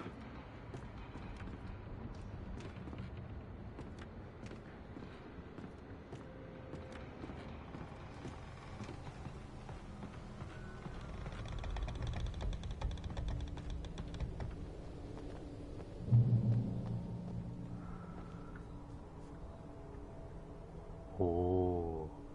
Kimin suratını? Alice mi? Alice mi?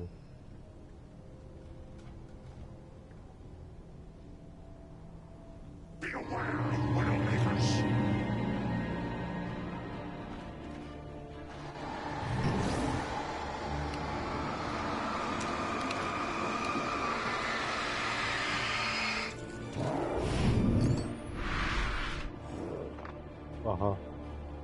Pepe öldü. Muhaha.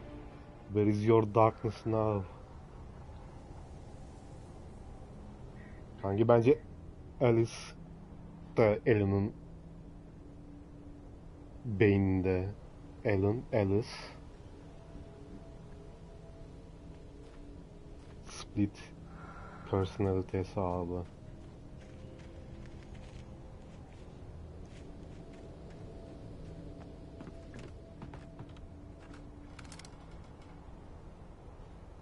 Çok zekiyiz ya, Allah kahretsin.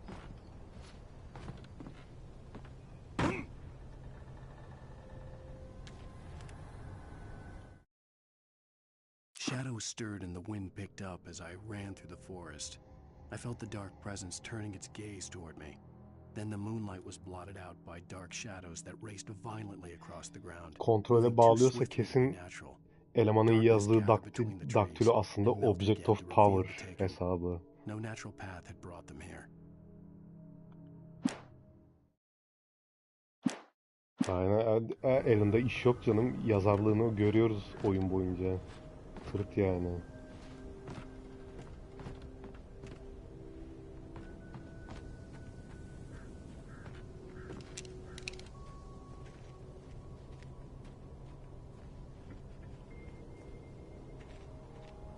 Olay daktiloda falan bitiyor yani.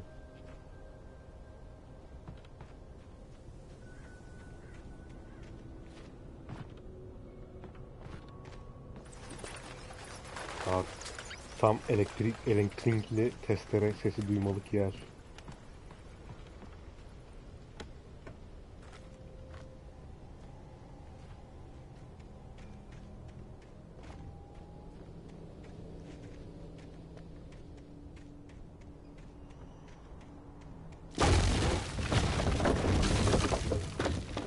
Nope.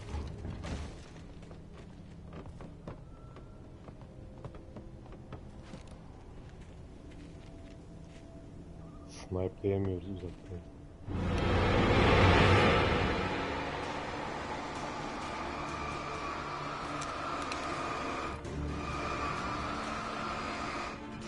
Hadi lan.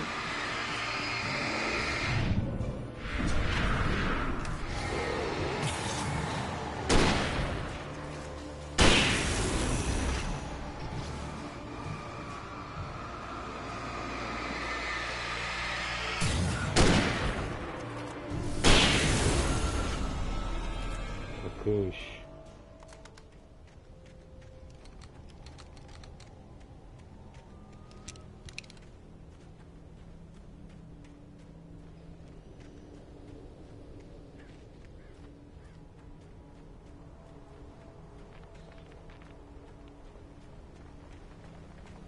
Şu kayanın arkasından çıkacak bir tane. Hop. Lan.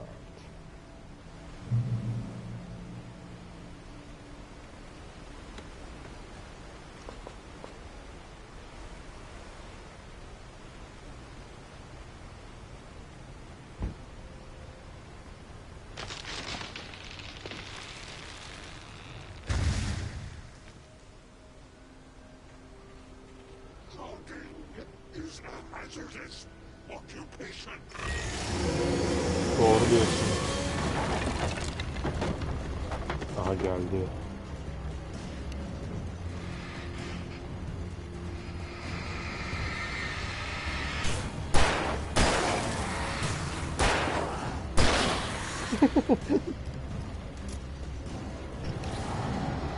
Bütün gün elektrikli testere sallıyoruz.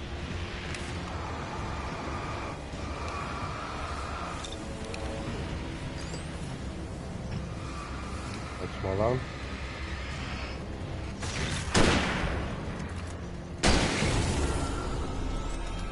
Bu muydu yani?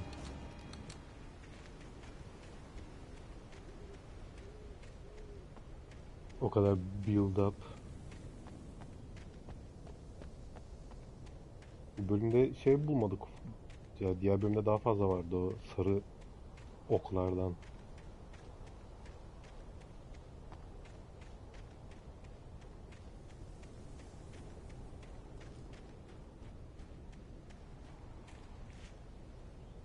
Buradan geldik.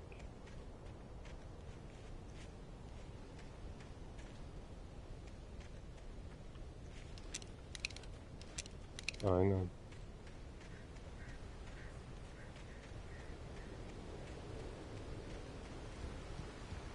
O asker eleman ne ayaktı? Şimdi burada yine kesin karşılaşıyoruz. Barry? Ow! The porch is covered with birds. They've got all Hitchcock on me. Stay out of sight. I'm on my way. Don't open the door. What am I, crazy? Stay Öldün here. amına. I'll be there soon. Just make sure you keep the lights on.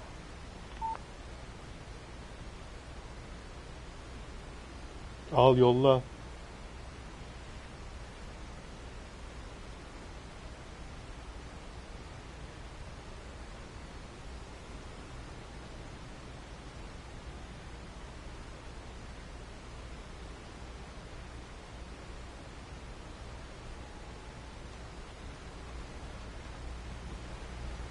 Aha. Ayıyı bulduk. Bu ayıdan bahsediyorlarmış. Dikkatli etmeyin.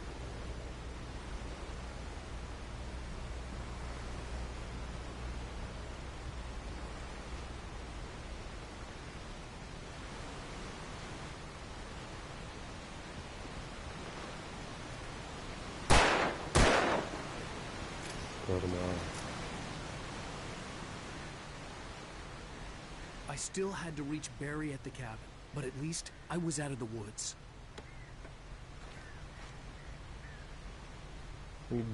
Geri mi gidiyoruz?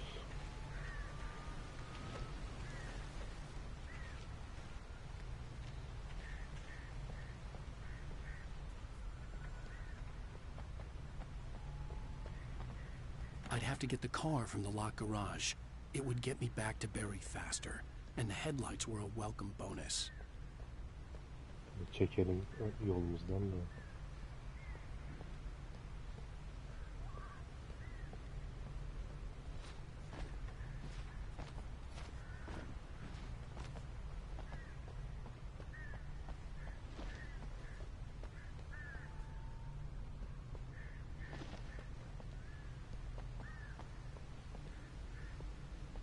Hayret. Kendi kendine sallanmadı bu.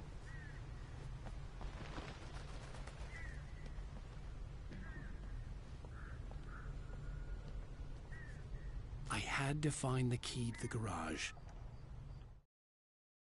The FBI agent's command froze me in place. I considered surrender. It was all falling apart anyway. I could give in, let someone else deal with it, but it felt all wrong. Call it instinct, his posture, the way he held the gun. He was no friend. Shots ringing in my ears, I leaped for the hole in the fence and stumbled into the darkness beyond. Hadi bakalım.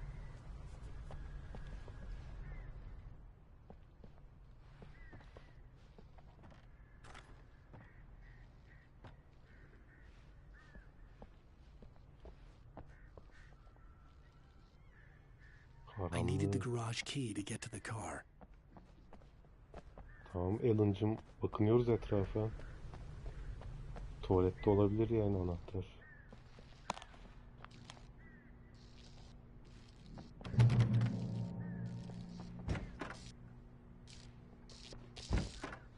The garage key had to be somewhere nearby.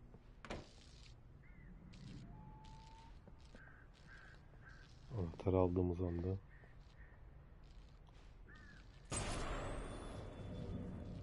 A story is not a machine that does what you tell it. A story is a beast with a life of its own. You can create it, shape it, but as the story grows, it starts wanting things of its own. Change one thing and you set off a chain reaction of events that spreads through the whole thing.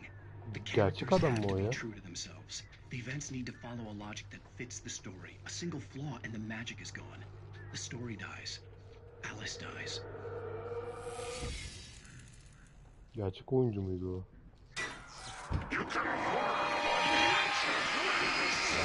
Fuck off!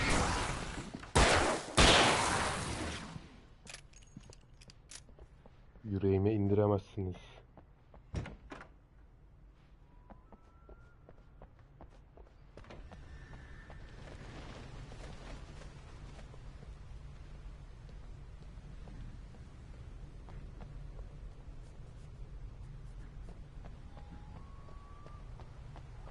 Bakalım kaç tane kaçırmışız.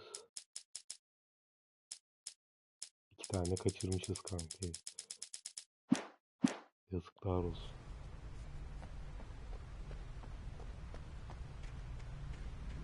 Şuralarda olabilir mi?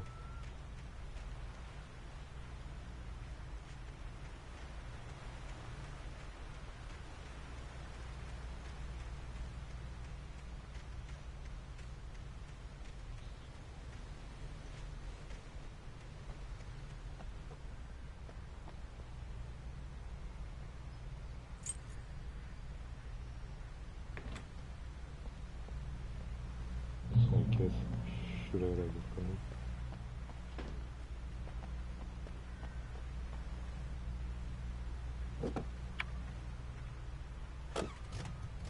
Ayda.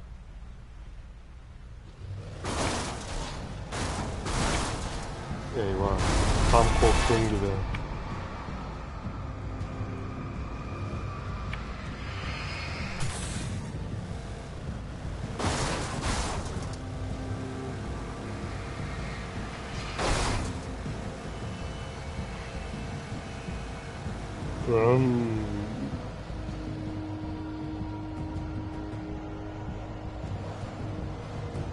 İnebiliyoruz mu abi? Aha.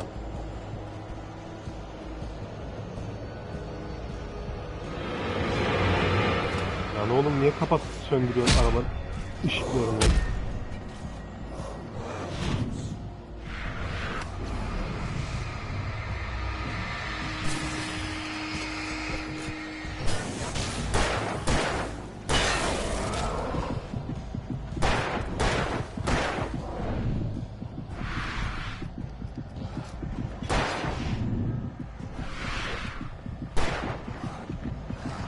Ya normalde kasabada falan dolaşıyordum yani.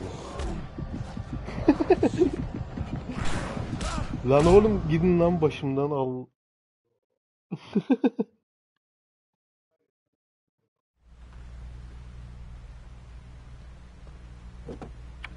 Fazla gelmiş.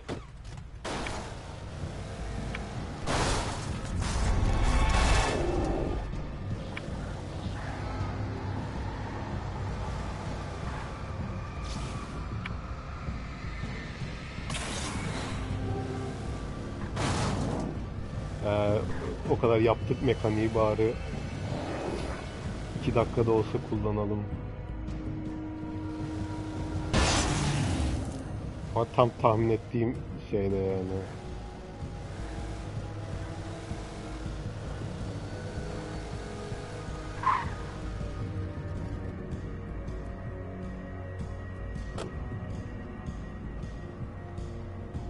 Termosumuzu bulduk.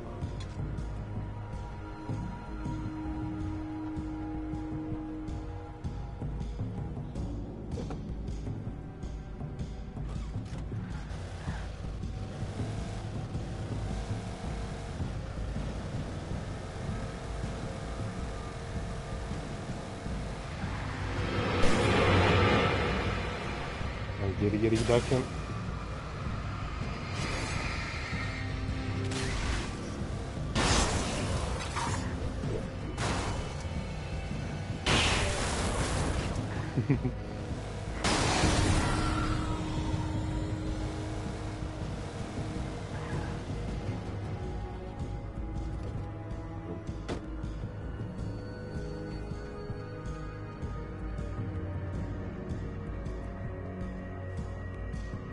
şimdi arabayı dağıtmışız abi.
İn lan arabaya.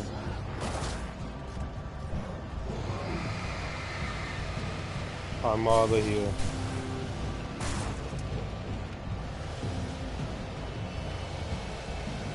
O rampa bile koymuşlar sanki.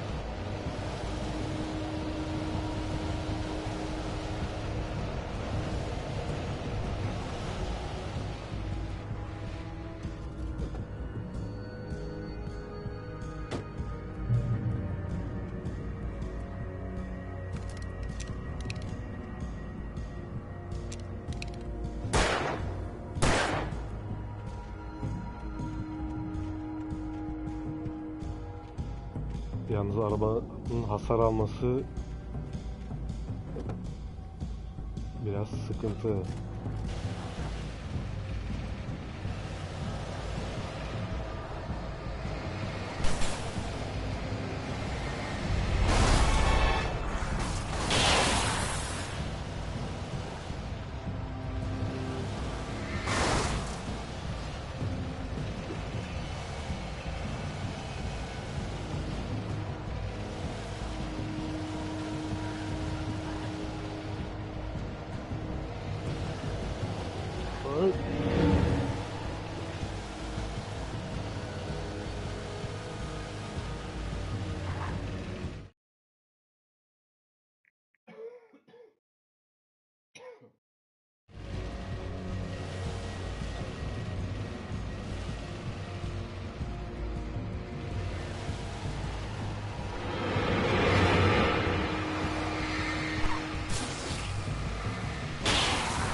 Vitese takmıyor.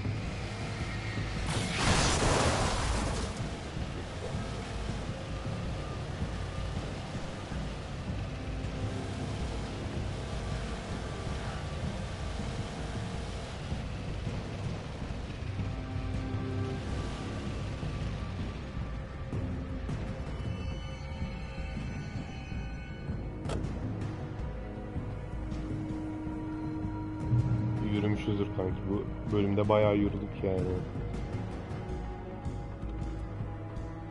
Bu yolda şey mi, arabanın anasını sikersek diye ne olur ne olmaz.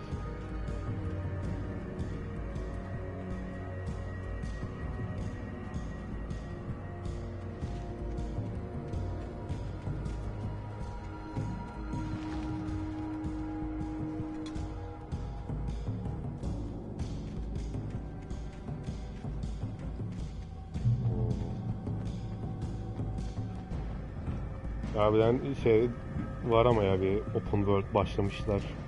Havası var yani. Eyvah. There was no misunderstanding. Cauldron Lake was where Alice and I had stayed. But there was no cabin, and no island. I was missing a week. What had happened to me? What had happened to Alice? I had to get her back. I couldn't face life without her.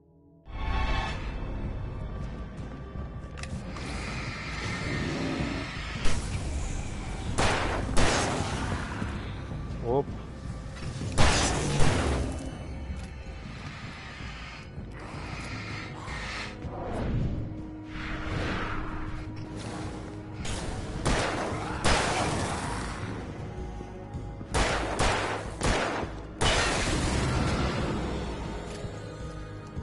Yemezler. Bana tuzak işlemez.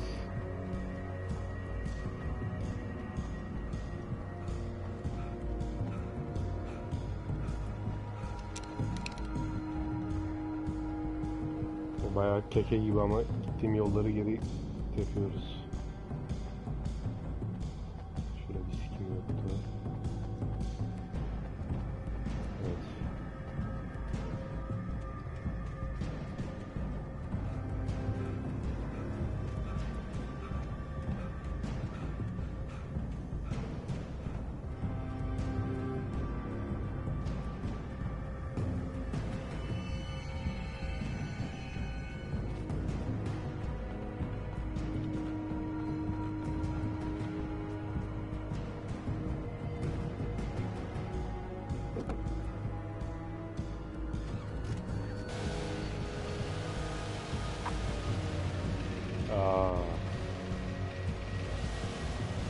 Başladığımız yere döndük.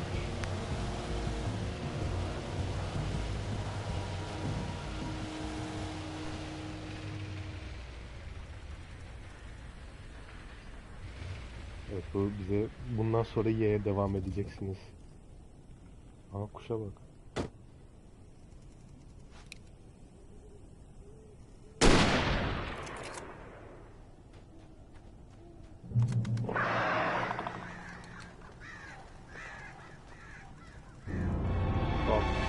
That.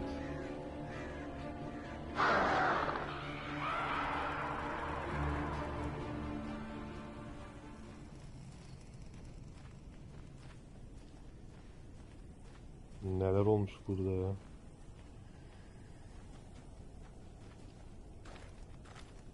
The flare gun was probably the best weapon I could imagine against the dark things I was facing.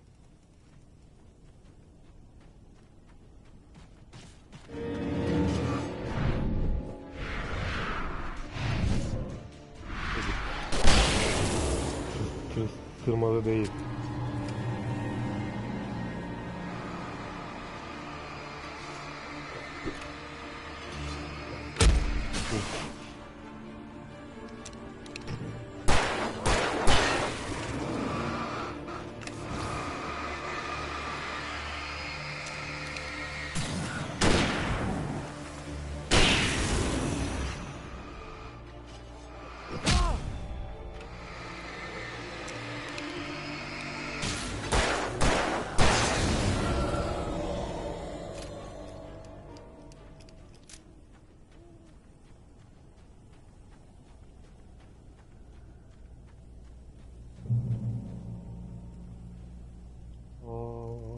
İlahi ışık. It was the kidnapper. You son of a bitch! Where's my wife? Enough horseplay, Wake. You deliver the manuscript, and you can have your woman back. Simple as that. I don't... Listen. I'm gonna need time to finish it. I still need to write the ending. I need a week. Not done? I need a week. 2 days. The old Bright Falls coal mine is nearby. You can find it easy, city boy. The main building, there at noon. You bring the manuscript, you'll get your wife. If not, well, get me? Yes, I get you. Kardeşimiz şey ya, Dostoyevski gibi. Alacaklar kapıyı vurdukça yazıyor.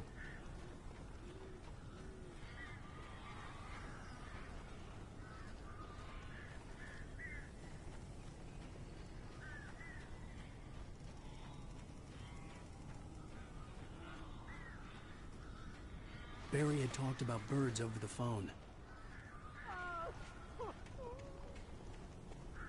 Yettim Barry.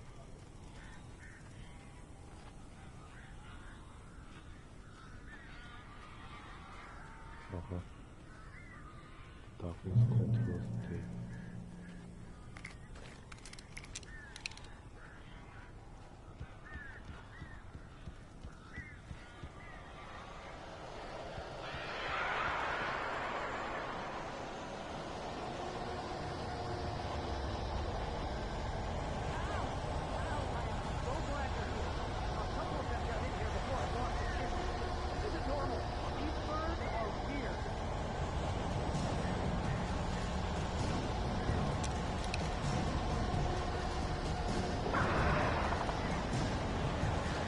Bunlar hep benim yüzümden.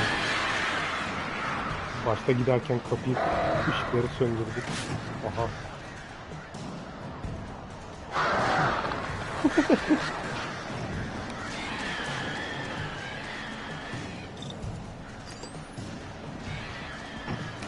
Kesin. Bir de çıkarken ise ışıkları kapadık.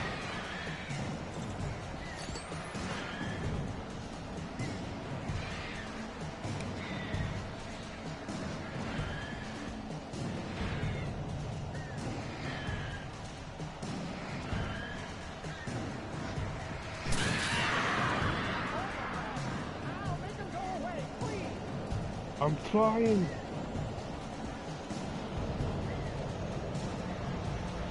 Al beni içeri.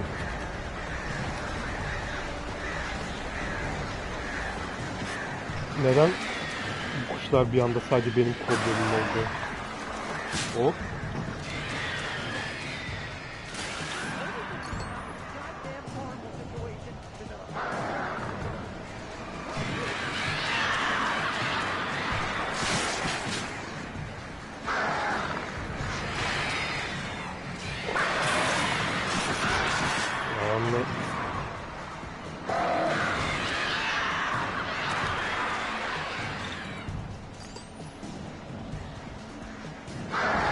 Deri ölüyorum, aç kapıyı.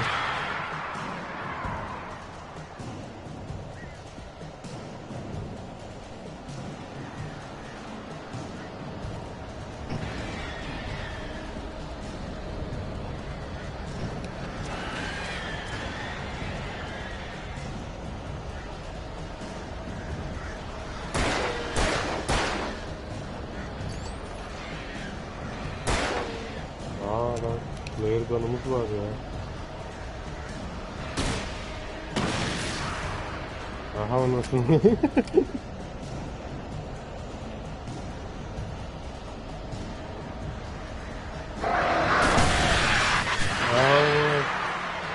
Uğraşıyoruz 2 saattir.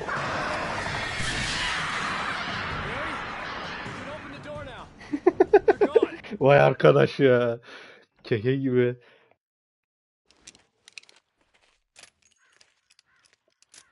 Hey, Al. I'm sorry for thinking you were having a psychotic episode, man. I sent Barry to the town to ask around about a man fitting the kidnapper's description. He'd go through the archives of the local paper. Perhaps he could learn something. Anything about the island and the cabin that had disappeared. The man wanted a manuscript. I had to try to write him one to get Alice back.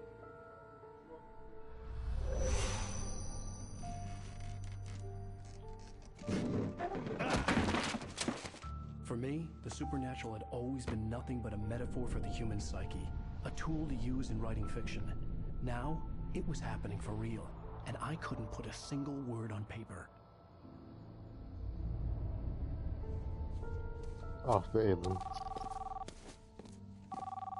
Barry Wheeler speaking. This is Rose. Rose? I found Mr. Wake's pages. Oh, you sweet, brilliant girl. Could you and Mr. Wake come get them? I live in the Karnın trailer sesi de park hiç. outside the town. We'll be there in less than an hour. See you soon. Have a Aynen great kanki. day. Hope you come back soon. Welcome to the old dear diner. Good girl. Aa bu karıyı unutmuştum ben.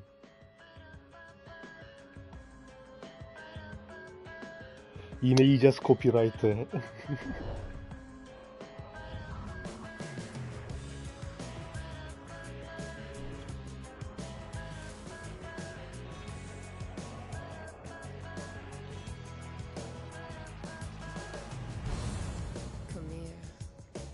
Sikerler.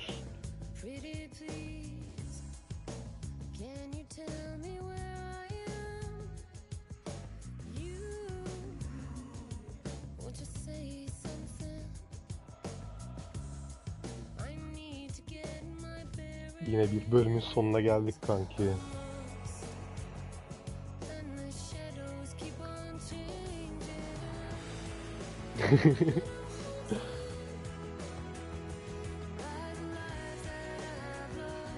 En azından copyright deyince şarkının ismini de öğrenmiş oluyoruz ya. Neymiş bakalım.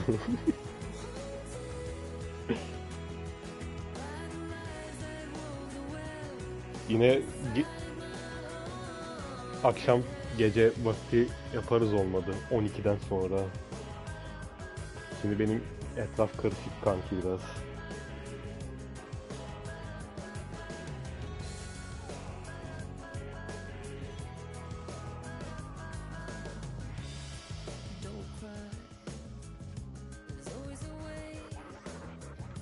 Üzerine düşünelim.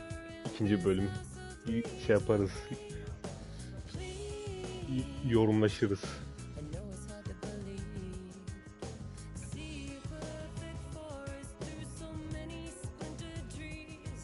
Hadi kanki görüşürüz. Bir şeyler oluyor arka planda. Haberleşiriz.